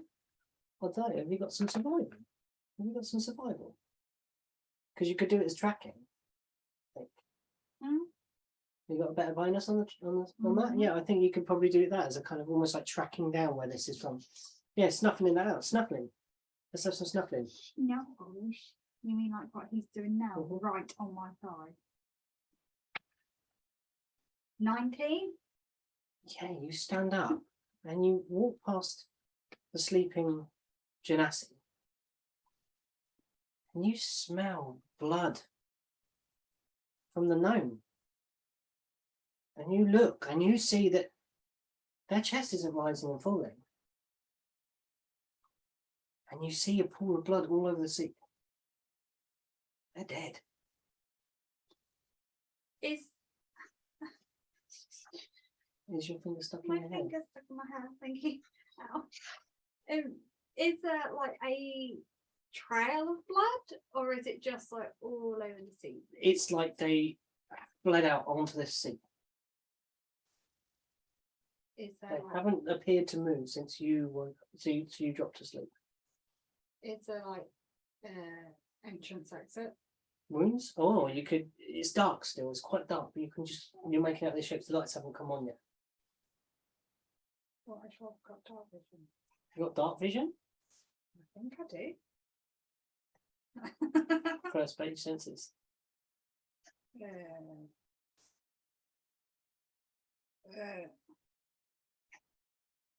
Very bottom of your front page. Very bottom of my front page. Yeah, very first page. This one. Yeah. I can't. No, I don't. No, think I do. you don't. Oh, damn it. So you're trying to make it out, but you kind of smell it and kind of see the forms, and you know where they were positioned, and you can smell it, and everyone else is still asleep at the moment. Can I kind of, I don't really want to, because I'm kind of terrified. But Tobias would. Can I poke Baku and try and wake Baku up? Yeah, you can. You I don't really want to, but it's what you Tobias poke would this do. Genasi, who has like a 'Cause- set of wine it's, glasses. Is it the gnome that sat with, Yes, sat yeah, like opposite. Yeah, yeah. opposite? Yeah. You kind of tap back. Oh no, it wouldn't be a tap, it'd be a proper. A prod, yeah, a prod. And Baku, you start coming to. Cramlin, Yeah, the lunch. Yeah. you rock to, and you see. Do you have dark vision? Yeah. So you see looming over you this Goliath, who's poking you. Because I don't know that he's like. Oh yeah, you spoke, so I would know that you have come to. Yeah, sorry, I was gonna say I wouldn't know that he's come to because I'm like. The finger's still like pushed into the skin, like when you've woken. And what do you say? Dead. Oh, was you? No. Do I believe him? Roll an insight. Are you lying? You're not lying. I'm not lying. For once.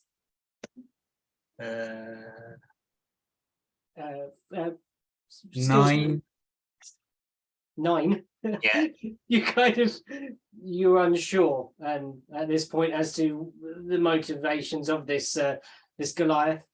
Cramlin, you awake, and the bunks are empty. There is no Vol and there is no Lenny. Kremlin just starts to move his head because he was sitting up already and just goes. And then just stands straight up and just goes, Lenny! No, there's no reply. Does it feel like it's still does it feel like it's still moving everything? Yes, you feel like the worm is moving at this point. So instead of going to where the kitchen and towards the thing, Kremlin goes towards the driver's cabin and is feeling around in the dark and is looking for anyone in the cots at the same time. Sure, you find the handle and you let yourself through. In between bits, it's very noisy. The sound of rubble and rushing all around you, and you pass into the other cabin. In here, there is a small wood stove burning quietly in the corner, and you see a goblin with their feet up. You know this to be Spin, and at the helm, or what appears to be the helm of this vehicle, is Glunk, an ogre, who sits on a chair, and there are two big holes like spaced in the floor that go to the worm body, and he has his feet on the worm's flesh, and you see his toes just twitch like this, and as you see that, you see these kind of, you can feel the subtle movement of the worm as he applies a little bit of pressure here and a little bit of pressure there, and kind of Glunk then turns around, looks over his shoulder, although when he turns he's just got these metal plates bolted on his eyes and mouth, and just kind of nods.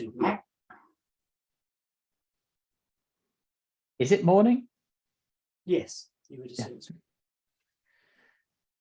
Good morning, Gunk. Good morning, Spin. Must have overslept. Good morning, Kremlin. And what are you doing in here? Why are you getting ready for preparing breakfast? Crew missing, maybe? Crew busy? Kremlin has no idea what the time is. I'm assuming that they are preparing the breakfast shift, Kremlin, which is what you should be doing. We need to speak later, by the way. Coffee? Coffee would be lovely. Thank you very much, Kremlin, but we need to speak about something else other than coffee. Kremlin has just turned around and is now walking away. Okay. 2 sugars, Kremlin. Nothing for Glunk.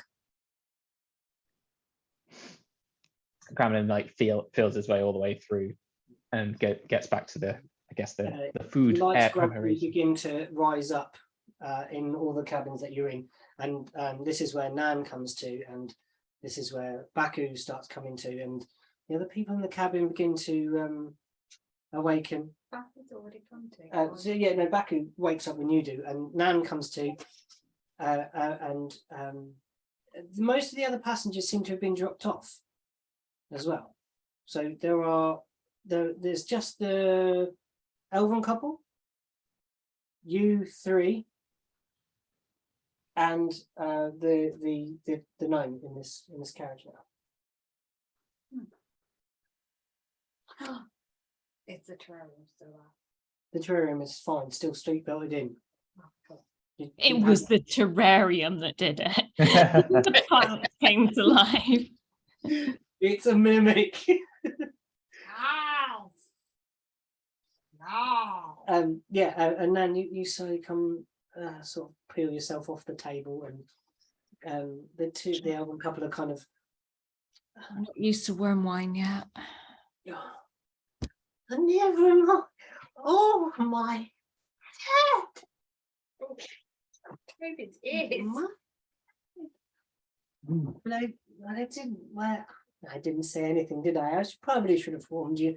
That stuff is can leave quite an intoxicating aftermath, I suppose. Oh, mine's not too good either, my dear.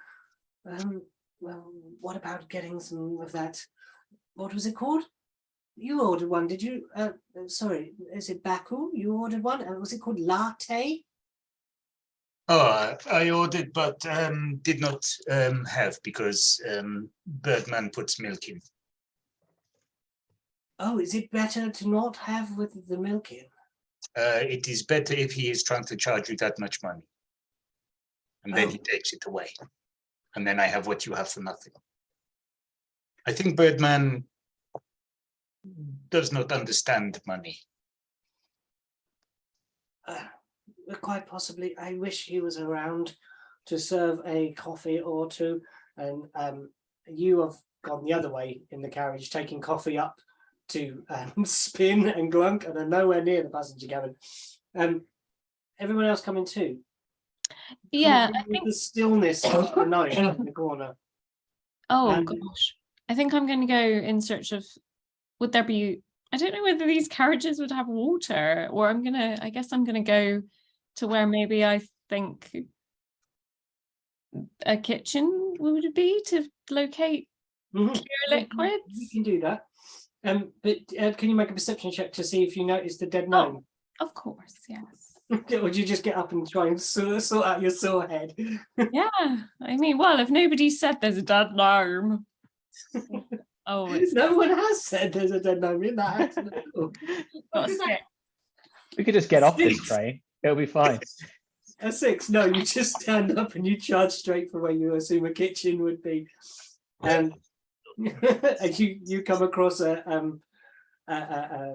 GIF and a plasmoid sort of frying eggs and cooking things, and yeah, and this is a weird moment. So in the cab, I'm going to come back to you in a minute, Nan. Sure. It's just for this moment. There are 2 people that know of a dead gnome. There's Baku and Tobias, and then there are an elven couple that are happily connected in some way. The other side. What's this situation here with you 2? Is there anyone else? Are there any other passengers nearby, or are we it now? Yeah, you're it. They've been dropped off in the stop before. Okay. How do I know roughly how many people there were who've now got off while I was Yeah, asleep? out of the 20, you are the only 1, 2, 3, 4, 5 left. There's about 15 or so have got off at the lot. Yeah. Okay. In the night or during the night or something like that. Okay. You maybe would have heard the train come to the worm come to stop these unload. Not disturbing. Everyone's being very respectful. No, it's getting to that time of the evening. Okay. Now that the lights have come on and I can see, Yeah. is there a blood trail or anything like that, or Yeah, you can see an entry wound. Well, you can see a mark where the blood has leaked from. Yeah, most definitely. It was the Yeah, you can you see. knew what I was trying to say. Yeah. Okay, and I don't really want to shove my fingers in that. So the thing is, one of my fingers will probably tear the poor name apart. Yeah. So, how's your head this morning, Baku?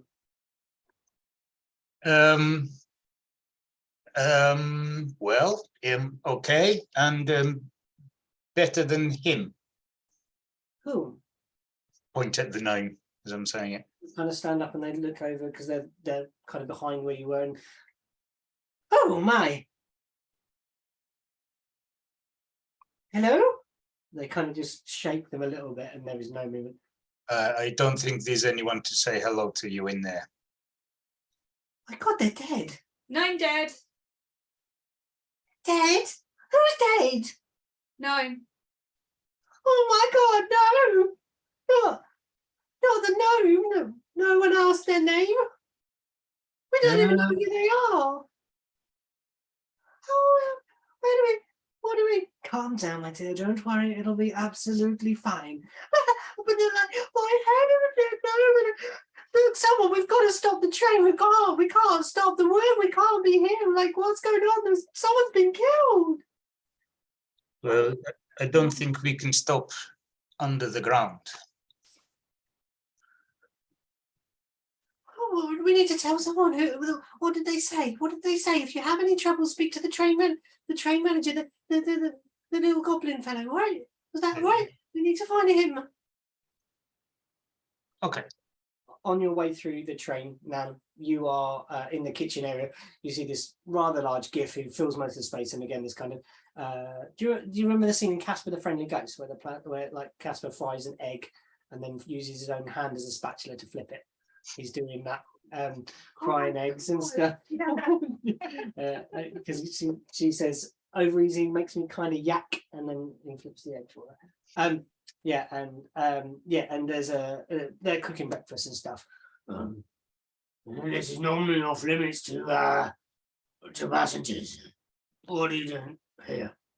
Oh, sorry, I was just looking for some water, liquid, I suppose. The worm wine has not settled well with many of us.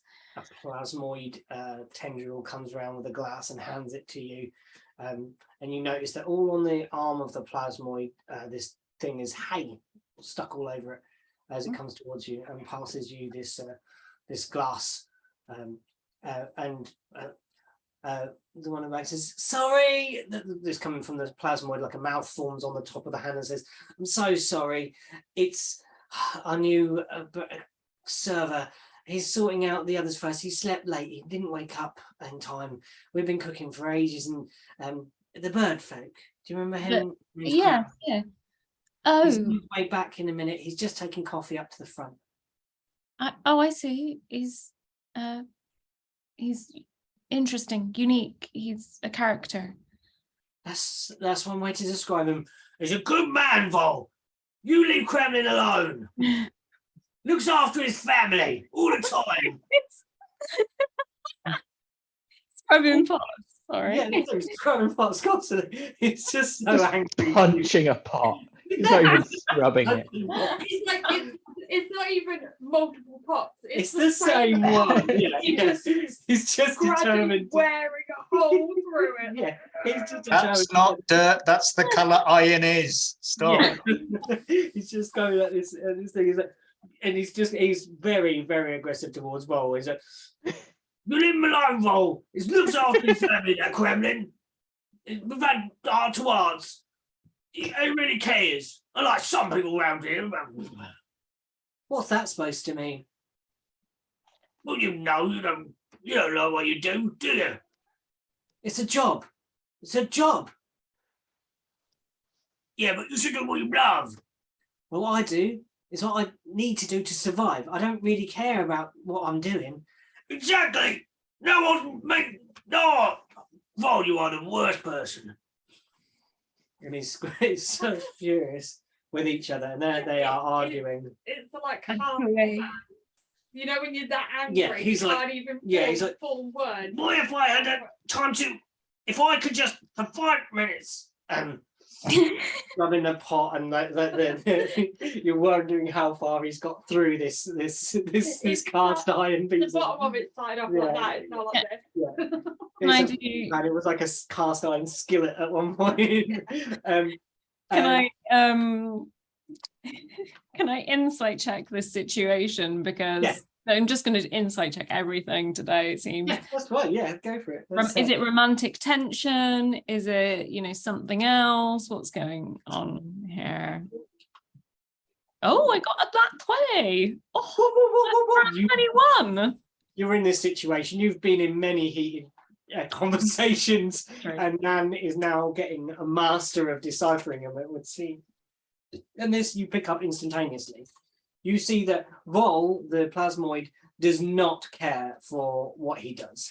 His work is sloppy, and even you pick up on that. You see Lenny look over and just kind of tut or try not to tut at the way he's turning the eggs, the way he's crisping the bacon or whatever he's cooking, or the worm bacon, whatever that consists of. Slices, very thin slices of worm. And you can just see Lenny like itching. You get that Lenny needs to be doing that. Lenny is the chef here. Lenny is the artisan in this field, and that Vol is just doing it for the sake of it, and this is where the tension comes. I feel like Nan also having the chef feat is Would know. possibly also knowing kind of. Nan will give Lenny a look and look towards the eggs and kind of shake Right. Who cooks eggs like that? and just kind of back away. Thank you. At least someone appreciates what's doing wrong. No one else seems to give a damn. Cretins. Absolute cretins. And she'll head back to with water to the carriage. As you do, there is a crowd of folk moving towards you, towards this end of the carriage. You have Tobias and Baku and the 2 elves coming this way through the cab to try and find the train manager, I imagine, at this point. Am I reading that wrong, or is that what was happening? Baku, is that what you're on? Or were you doing something first before this? I'm not doing anything. I'm going there if Tobias is going there. Is what I'm going to do. I'm going to wait for Tobias to set off or not, and then follow their lead. Because of your suspicions, you're not sure, Reed. Yeah. Yeah. Hey. We should go really quickly. We need to get some on an official. We really do. Look, my dear, don't worry, don't panic, calm yourself. Remember, and like the plants. In and out, like the tree. Keep your roots deep. Whatever it is you Miala folk do. God, their voices. Does Tobias say that out loud? No, that's me, not Tobias. It's not the worst though, so come on. I think Tobias would go purely because he's like, his brain would be like, just check it out the window. But no, it's really underground. It's buried. But Tobias is like, he knows he shouldn't do that. He at least knows that much. Later. Lay Yeah. down. So what does Tobias do? He would go towards the. Okay, so Tobias starts walking that way, in tow. Baku following.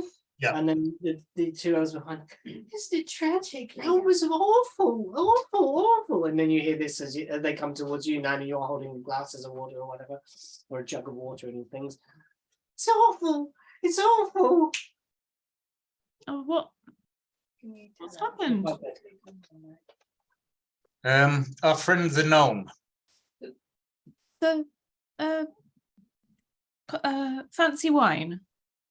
Yes, fancy wine. Ah, yes. No, Um, Ned.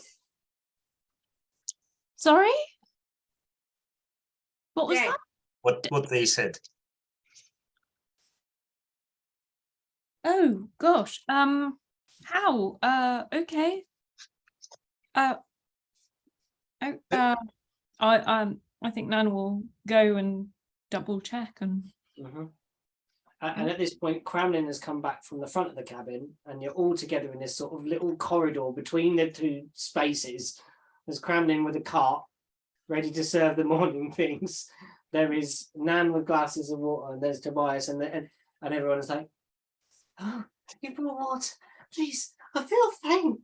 Could I possibly?" Latte. I'll Kremlin have a gives them latte. wine. And the elder man takes a latte. Wonderful. This should settle my nerves. Like charging of a give caffeine. one of the waters to the unfortunate wife. And she is seemingly recovered by this glass of water that you hand her, and she, oh, I don't know if I could stomach it back in there. Is there somewhere I could go and lay down? She's looking at. Why lie down? My head is spinning. I'm not sure if it's the motion of the worm or the drink or the sight of what's in there. Kremlin looks puzzled because he doesn't know there's been a murder. So, or a death. We don't know it's a murder. He doesn't know anything. He goes, lie down, bunk. Please, where? And Kremlin starts gesturing towards the crew quarters. Thank you, thank you. And her and him go that way. Biscuit bunk. Biscuit bunk. And they lay They down. might find your biscuit stash. Oh. Mm. And you guys are making your way back to the main cabin to look at the Oh, I'm gonna go. Yeah, I guess if they're going to find train management, I just want to confirm death and maybe do a bit of trying to figure out what's happened. Can you make a medicine or something like that? It's going to be pretty low DC. Okay.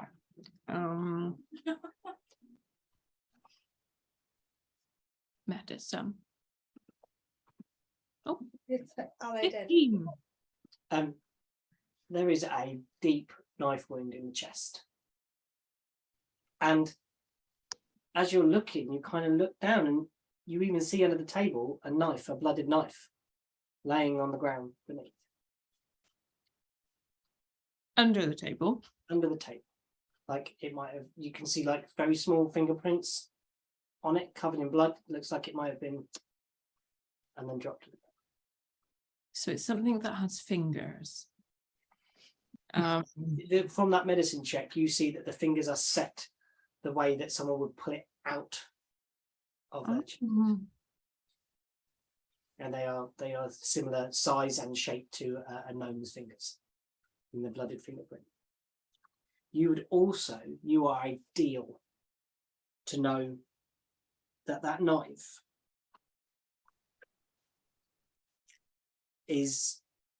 has a like sort of symbol on the bottom of it, and it's of a stirrup and then like a horse's snout. The dude had a knife at. Did he have a knife at his belt? No, Baku had a dagger at his belt. But the thing you recognise about this is a peloton blade. This is designed for horse and saddle and things maintenance, like getting stones out of hooves and stuff like that. It's not necessarily a an aggressive, an attacking knife. It's more of it's a practical work knife rather than an outrightly aggressive weapon. I It's see. like a butter knife compared to like. Yeah, well, no, I mean it's sharp. I mean it can cut, and it'll rend through leather with enough force and stuff. But yeah, it's. I will take any scrap of cloth that I can and pick up the knife and by the least sort of messy area, kind of place it on the table in front of the gnome, I suppose. You feel at this point the whole of the world stop, and you all stumble forwards a bit, and you feel the motion of the worm has stopped. You assume maybe that the elves have gone forwards and they've made contact with Spin up the top and told them of the disaster. You are underground. How many feet you do not know, you are trapped aboard this train. And someone has stabbed a gnome. Oh no. Right? So what do you do next, folks? Do you reconvene the carriage, folks? Do you walk back now, or does everyone come back into the main carriage? Am I in the same area as Kremlin at the moment? Yes, yeah. You are in the space between the food carriage and the main carriage. Okay. Small corridor space. So, Mr. Latte, there is a dead passenger, and I think we have to tell your manager, the man with the nice ears. Must tell manager. Yes. Tell Yes. the manager. Dead? Who dead? I don't know his name. Not wine. Kremlin turns around and Mr. Posh Wine, blue bottle wine man. Him. 2 gold. Him. yes. We'll get the manager. Get the Yes. manager. Get the manager. And then Kremlin rushes back through and is left the cart which he was pushing and is like pushing through. Can you make a dexterity saving throw, Kremlin? Can I? Yes, please. 16. You nearly, as you spin round, you go to run back, and you just manage to kind of do one of those stumble leaps over Spin, who is right behind you. What is all this business out here about a dead body on my train? Spin! Murder! Murder! No, I'm dead. Take me through quickly. Come on, move your trolley. Take it back into the kitchen. How big is Spin? Spin is small. I suppose this is far too for you lifting me over the car, but thank you very much. You can put me down. Thank you very much. Is this one of yours? Does someone own this? Oh, that is not a nice way to talk to a passenger. I know it paid its own dues, but can you please put me down? I need to see what the incident is. Dead gnome. I need to see this with my own eyes. I need to assess. Wait, you, little man, you be quiet. You, big man, you like being called it. He calls you it. You like that? Tobias. My apologies. Tobias, please put me down so I can go and see this dead individual. Tobias, take you, dead gnome. Very well. And they go limp. In Tobias's brain, he's like, but my legs are bigger. I take bigger steps than you. I can take you there quicker than you can get there. So Tobias is like, Nope. I'll just take you. You gather around the small table that is covered with an assortment of things, and there is a dagger on the table, and Nan is standing there, Kremlin, and you all gather around this table to look at this situation. Oh my gosh, what happened? Did anybody see anything? No, smell it. No, in night, I think, when asleep. This looks like the murder weapon. Anybody recognize this? His knife. I mean, the symbology on it. It's sharp. It bears an emblem, I suppose, of a certain kind of profession. And you care to enlighten us? Are there any people that are carers of, I know this sounds odd, but horses on board? Well, yes, 2 horses are kept in the back, in the rear. They were led on board. And who maintains the horses? I'll tell you the name. Lenana. There's Lenana from Mount Lenana. Lenana from Mount Peloton. Lenana or Lenara? Lenana. Oh, Like not Lenana. As in like le banana, Yeah. le nana, Yeah, Lenana. le nana. Lenana. I like that.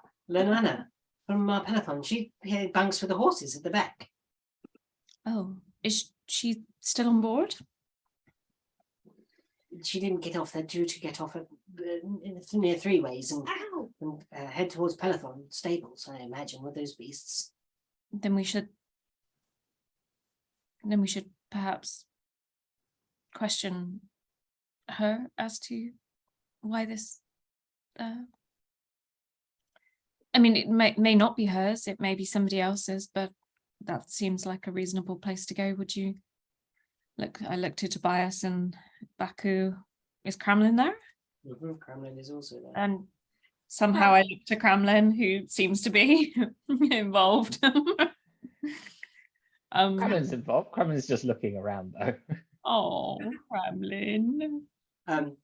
Yes, we should question them. Spin will turn to Kremlin. Kremlin, I need to tell Glunk exactly what has happened. Please accompany these folk. You whisper. Accompany them to where? Sorry, say again. Accompany to where? Kremlin says that quite loudly. Wherever they go. Give them anything they ask for, that you know where it is. I know you're new with us. Kremlin leads in and just goes, even biscuits? Biscuits. Kremlin, if biscuits is what they require to figure out what happened here, then get them biscuits. No charge. No charge. 2 coins. I've got to go, Kremlin.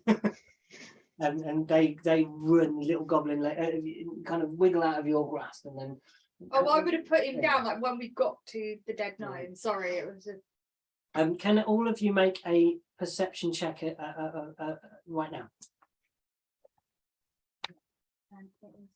Yeah, we're getting late, and I see yawns are happening, so we might pack up in a Why bit. do you say look at me? No, because I saw a James yawn. Okay.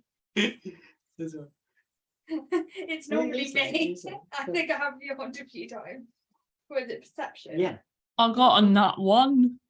nothing. Oh. Oh, a nat 1 for a 5, but still a nat 1. 19. 19. I don't know why my. 16. Cool. Cram. 5. You're muted, I can't hear you. 12. 12. Translated.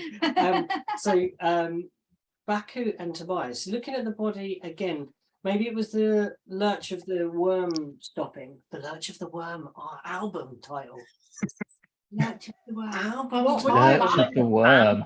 Lurch Oh, of the Worm God. is pretty good. It's James's next songs. Oh. Stephen King novel. The Lurch of the Worm Yeah. has shifted the gnomes somewhat in their seat, and their little waistcoat has kind of come askew.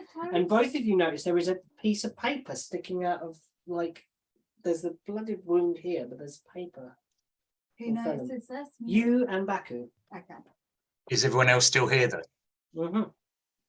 They haven't Okay. moved in yet. They're kind of preparing to move on, I think. Okay, I'm not going to bother trying to hide it. I'll just go, Oh, what is this? And I'll fetch the paper out. I was gonna say I would let somebody else try and take it because the size of my fingers compared to this gnome, I'm like. You open up the paper. Does anybody read Dwarvish or speak Dwarvish? Highly doubt it. Let me check. I don't think I speak Dwarvish.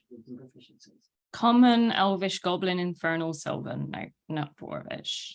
Mate, You unfold the paper, and there are runic inscriptions on it, harsh, straight lined forms, and they look dwarvish. Like you can recognize these runes. They're quite common when you see a dwarf. They are bestowed, covered in them. So you can recognize that it is dwarvish, but none of you speak such a thing. However, Kremlin, you remember that Vol has spent a lot of time when you've been talking. He sings or appropriates singing of Dwarven ballads.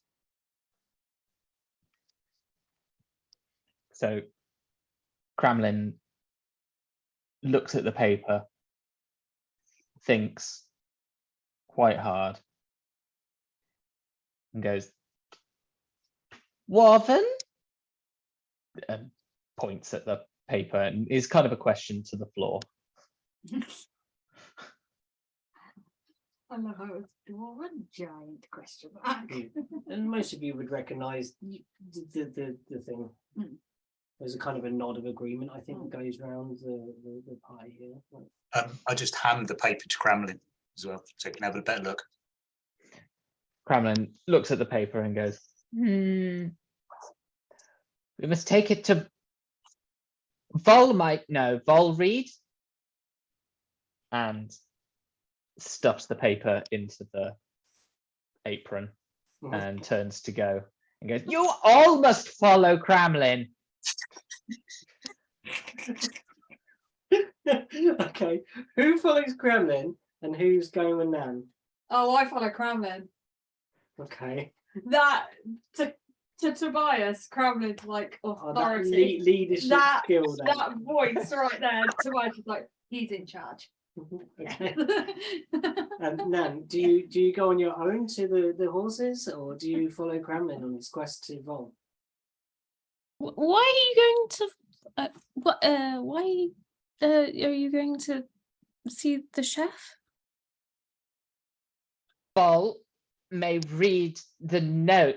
Oh, may read the note. Okay, let's go there, and then we'll. Perhaps I could have somebody accompany me to. Well, if they are the culprit, I don't fancy meeting them by myself, so I'll come with you all, and then maybe we can. Kremlin points at Baku and goes, Baku, follow Nan. I don't know how Kremlin knows your name. Guesses. Do you have name badges? You might need to roll persuasion. If you look, it's written in marker pen on the little bamboo cup you gave me. Oh, Oh yeah, I like this. But it's barely readable. It's more just a smear of ink. Baku with a PH. Baku, are you going with Nan, or what's going on? No. we can see the chef, and then we Okay. can all go. Okay. And all must follow Kremlin.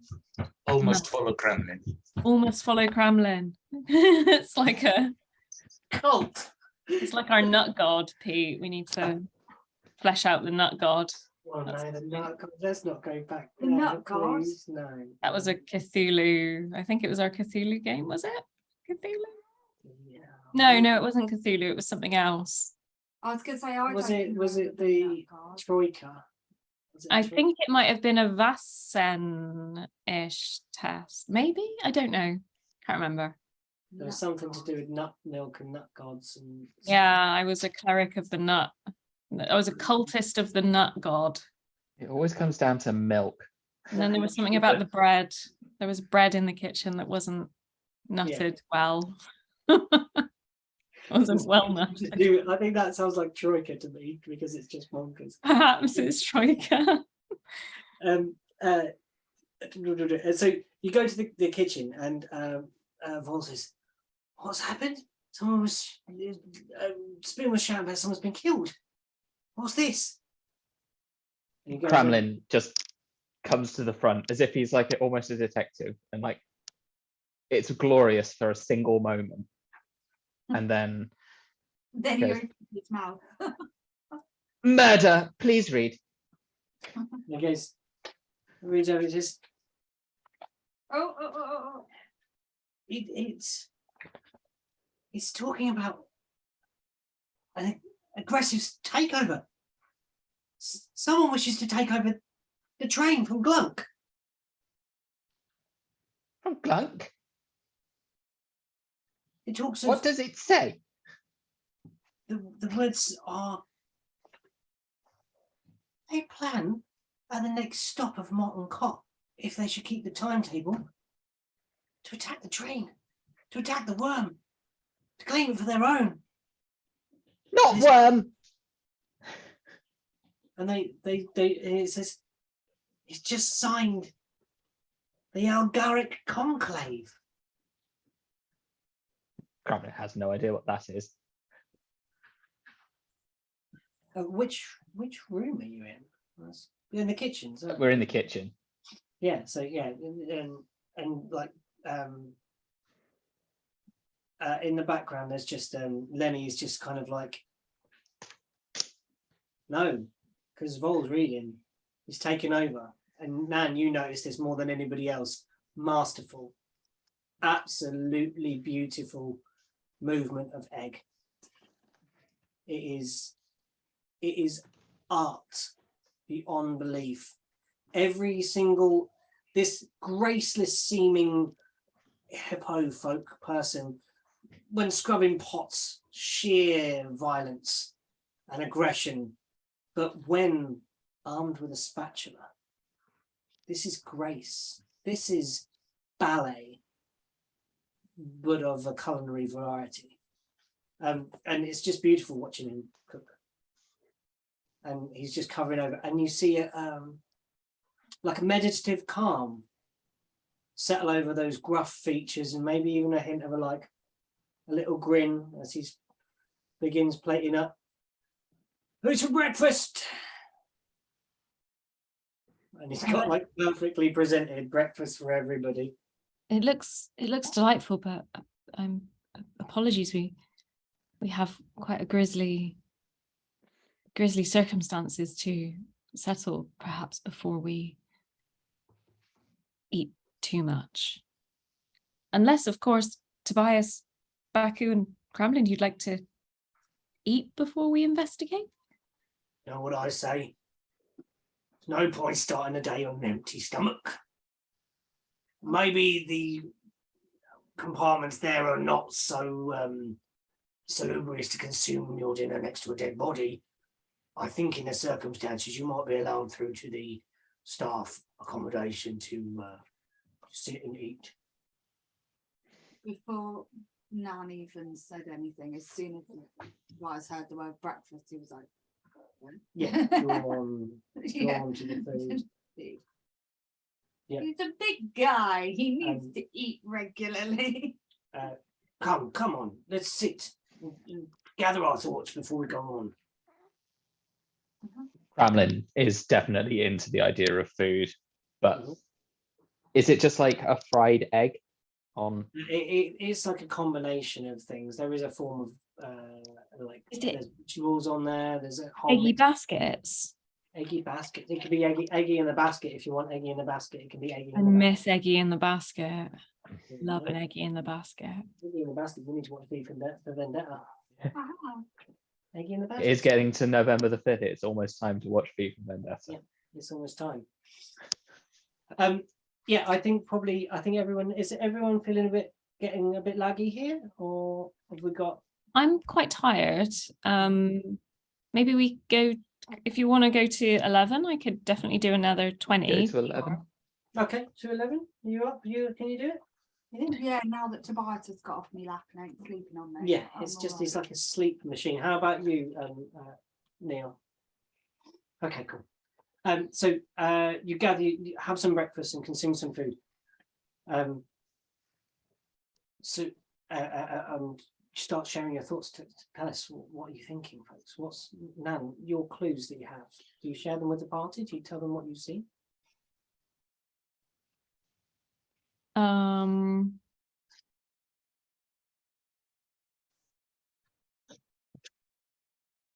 Yes, although I think this is the lateness.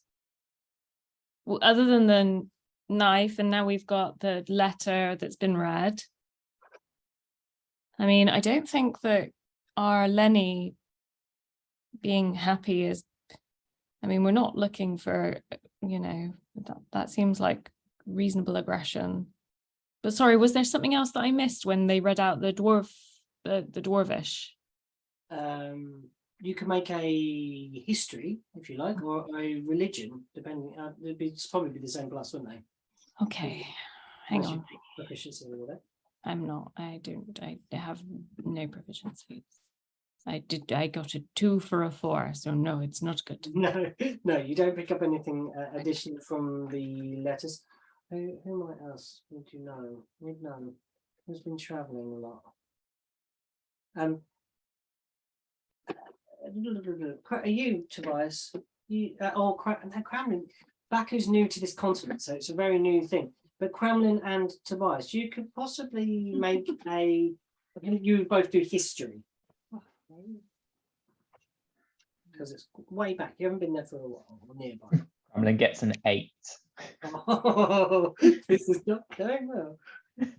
History. Yes, come on, Tobias. Have it. 11. 11.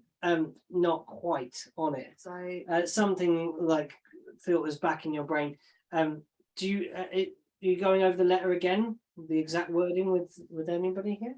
Kremlin would like to know if we have reached that stop yet, or we're approaching that stop, and would Kremlin know? You can ask, and Spin would say, "We've stopped for now. The killer is still on board. Whoever it is must be here somewhere. There's someone here. We aren't moving until we find who it is." who said that, sorry? Spin the goblin. Okay, are we still in the kitchen area, or have we moved to? You're in the still- bunks. Are we blob thing? Is Vol. he the one that read the letter? Yeah, falls there. Okay. And what It's was the wording of the letter again? Do you mind repeating? The wording of the letter is basically it lays out a plan. Yes. An aggressive takeover Yes. of the train, and it is signed by the Algaric Conclave. Might be a bad idea. Can I do an insight check on him? Or on Vol, Yeah. the plasmoid. Yeah, please do. What are you Oh, trying to see if he's like reading it correctly. Yeah. Yeah, my- you think if he's I know I'm lying. starting to get tired. My lip has started to twitch. Yeah, he's to see if he's translating it correctly and word for word. If he's translating it but then telling us Something else. Oh yeah, Something yeah, cool. else. Yeah, Yeah. that's a really good idea. that's It's a really spot on idea.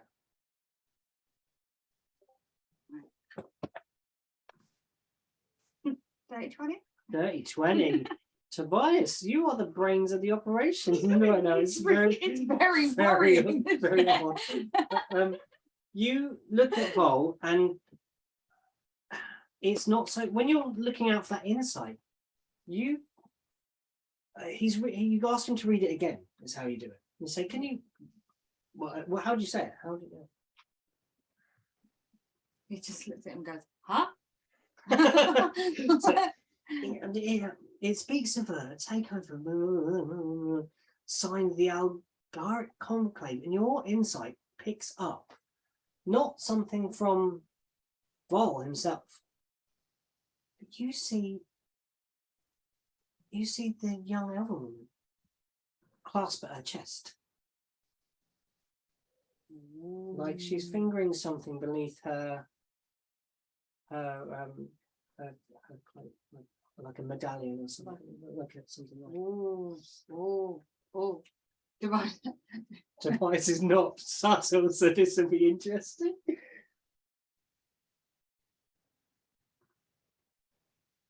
You. Yes. She hangs herself slightly, like, oh, You know. what? Device was just like, Oh, no. Tobias would head over, but there's a certain way he'd head over and it's gone from my brain. When he kind of stomps over, yeah. trying to like intimidate her as he walks towards her. Oh, okay. Yeah, roll an intimidation Oh. check. Yeah. To My see if worm she train. breaks.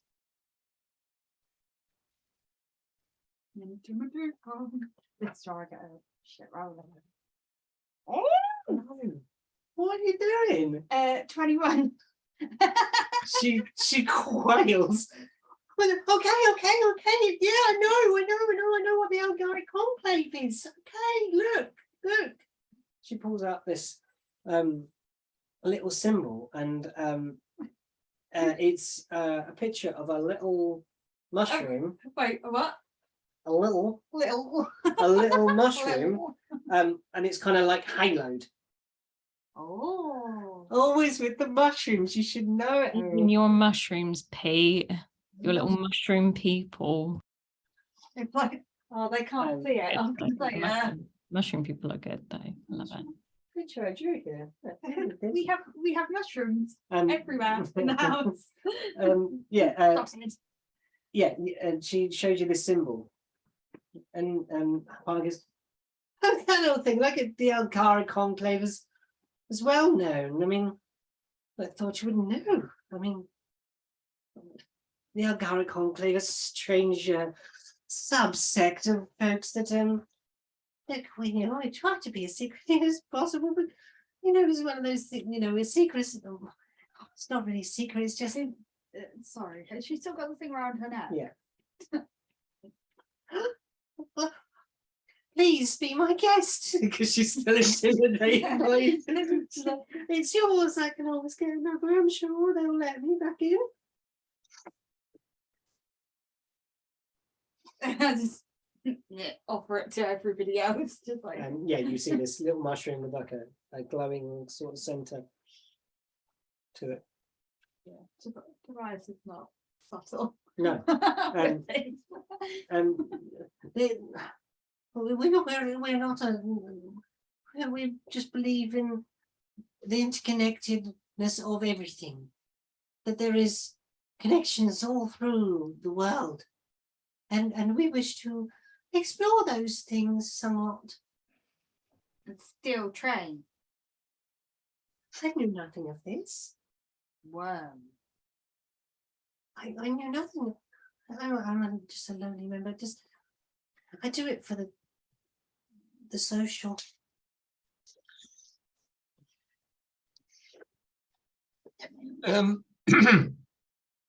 So, Nain, tell me, how many people are in Conclave? Oh, I don't know exactly. Sometimes the party's as much as 30 people. 30 in the world. And one of them is on this train, opposite a man with a knife in him. Yes. Coincidence? It wasn't me. I was asleep. Well, I was asleep, so how do I know you are asleep? You must believe me. Look, I've got no reason to. Are you accusing my beloved of stabbing somebody? I don't know. Maybe I accuse you. You bring her along, you make it look bad, you walk around the world, you're not married yet, she goes away, you stab the man. And what motivation should I have to stab someone who's a member of my beloved's conclave? They have a letter from. And are you in this conclave? No, it's from. So you're jealous. You're jealous of her and all her mushroom friends. And they all dance around the toadstool and maybe they don't wear much and you don't like it. And now the man has a knife. He visibly blushes at this, but says, nothing so crass, my dear man. Nothing so crass. Ma and Shapar deal in far higher magics than mushroom-mancy or whatever it is they get up to. I adore my beloved's little hobby. It's quite sweet, you know. Oh, decking one, I'll tell you. Baku, did you find the paper in a pocket? Or was it like, could not the gnome be a member of the conclave as well? And perhaps, or did it seem like it was a planted note? Pete. You would think that it was something they were carrying. You think they are complicit. Now you look back. Now Nana's bought this. You think this was a letter to maybe add to the sabotage that they were in on Conclave. And is the letter addressed to anyone? It is an open letter. So you think this has been received by several. To whom it may concern. Right, okay. I mean, Oh, anything possible, but it looked like it was his letter.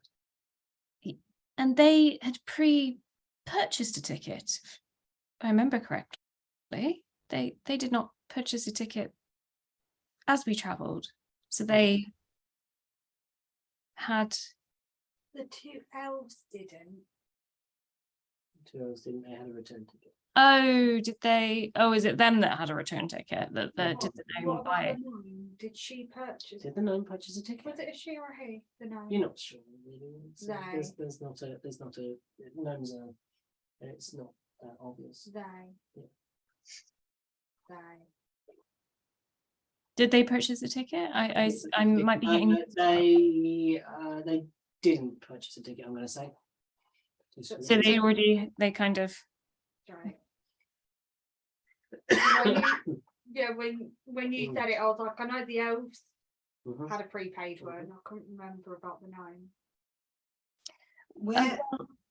Sorry. Well, it's not as if our newlywed couple are going anywhere. So if they have done something, I'm sure that it will come out soon enough. We have other leads to follow. Perhaps you two should remain by each other's side and be wary and keep your wits about you. Oh, we shall if we're going to be accused of murder. I think, my friend, the point is, if you are not guilty of murder, somebody else is, and they could still be here. Quite right.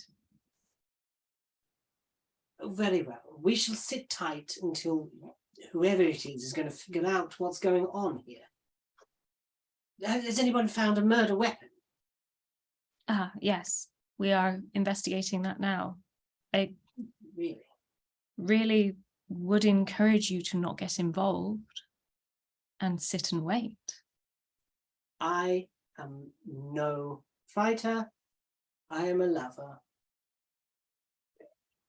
Then do Love what you is here. I am betrothed to her and she to me. And here we shall stay. And he kind of plonks down onto the bunk. The eggs are delicious. Thank you. Sorry for my harsh words. Then he begins to consume some breakfast. She waves the hand. I couldn't. I just couldn't. Yes. Pete, that is the biggest piece of paper for DM notes that I think I've ever known. Sorry, I've been every time you bring it up and like checking your I did it as a mind map originally, and then I just added paper on it. unfurl a scroll. Then I copied it out into notes that I could actually The work with. thing is, like, I'm sat here, and you'd think like it's a giant thing of paper. Yeah. I can't read anything that's on it. It's because it's my handwriting, though. My handwriting is as good as my typing. So Sure. His handwriting is worse than his typing, so you know. um, And as when she said that she couldn't, like with the food, Tobias just turns around and glares at her. she just hands you her plate. What plate? The plate of her food. Oh no, Tobias is like, No, something. no. I'll try. I'll try. And she gingerly like nibbles a bit of toast, like the edge. I'm feeling sated, I suppose. Oh. And she's just very, very, very flamboyantly unwell. And Hate people like that. Kremlin, is there anything you want to do in this situation? They're in your quarters, near your biscuits. I mean, Kremlin has taken a breakfast and placed that into his apron as well. But How wet is this apron? oh, it's filthy. Ooh. It's breakfast that's slid past milk stain. I just love the high fantasy of D&D. It's like, how wet is your apron? Really wet. What got me is when he said I put the note in the Who needs bucket. I was like, spelljammer like boats in space? We just need to know how damp people's aprons are. Like, you know, that's the. when he said put the note though in his pocket, my brain went, Did he have cheese and toast in there? But that is where the cheese and the toast is. yeah. Like, how It's like dwarven scroll with like the oily residue of cheese upon it. James, you need to do some stuff, but I'm also now curious, like, so we've got worm bacon, worm milk, worm wine, but I kind of wonder if the eggs are from the worm as well. Worm eggs. Worm eggs. we need the worm a whole Worm list cheese from of the worm. how these things are. Worm-based products. Maybe you can Worm-based. investigate this when they stop off for supplies. Yeah. Wormery. Something. I'm just hoping it's like a brand name. Worm Oh, that makes sense. Worm Yeah. wine? Yeah. Yeah, it's got a Y in it instead. Like- It's like wine. Oh, like the owner of the worm food brand is like a really like a monocle worm, kind of like what's the worm Old character Uncle Joe's in the worm. apple? Factory. One who, oh, Lo- one, yes. The Lodi hungry worm? one who, yeah. But fancy Lodi worm, right? Like anyway, James, what did you want to do in the game? Sorry. Gremlin has been kind of like standing around while this murder is like investigated, and to be honest, he has not been following what has been going on. He is very worried by the fact that someone is going to attempt to take over the worm. So Kremlin is going to take that information and slowly slink away into the background to try and find Spin, who I believe has gone to talk to Gunk. So Glunk. Glunk.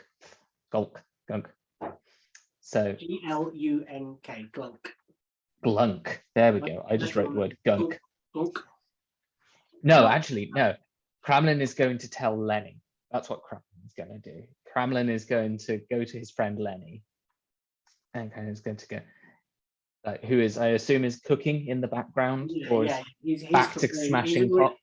He's already on lunch. The pots are stacking up though.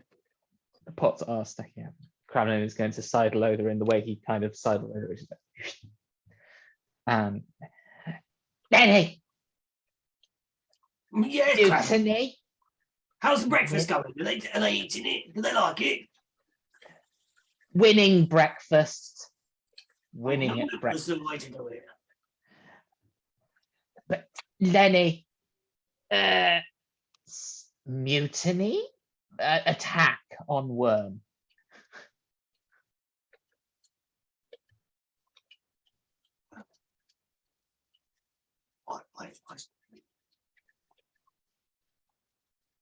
There's been talk. Rumors. Yeah, Note. yeah. I heard what he said. I mean, if I can keep my job, I don't really care who keeps the one. Just want to be a chef.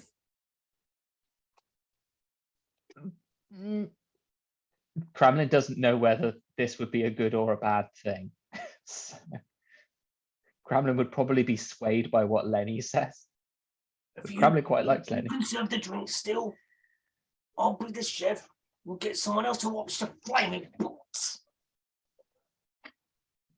Maybe Vol clean pots. That would be No, so sweet. The bulk. Sweet things like biscuits. That would be the icing on the middle of the biscuit. Ah, the worm Oreos. Yeah, the what? like a worm Oreo. The worm Taco. Oreo. Right. Kremlin uses mimicry to just like nod and go like worm Oreo. There's this moment when they're like nodding. Nodding at each other, talking about biscuits. There's a murder. How done, Fisher Raven? Let's talk about biscuits. Welcome to the land of our D&D. Back in the cabin, Nan, you still have. Did you leave the knife in the main carriage? No, I would have, if it was possible without kind of smudging it and kind of making an awful mess, I would have tried to bring it with me. So I have to go to the bathroom. I now need the bathroom real bad. So sorry. Where we are. We're on 11. So okay, we'll leave any more investigation to go from there. So Any more biscuits? any more biscuit talk till next time. So you are in this kind of cabin, gathered with possibly the suspects, possibly the murderer is in this room or in one of the other rooms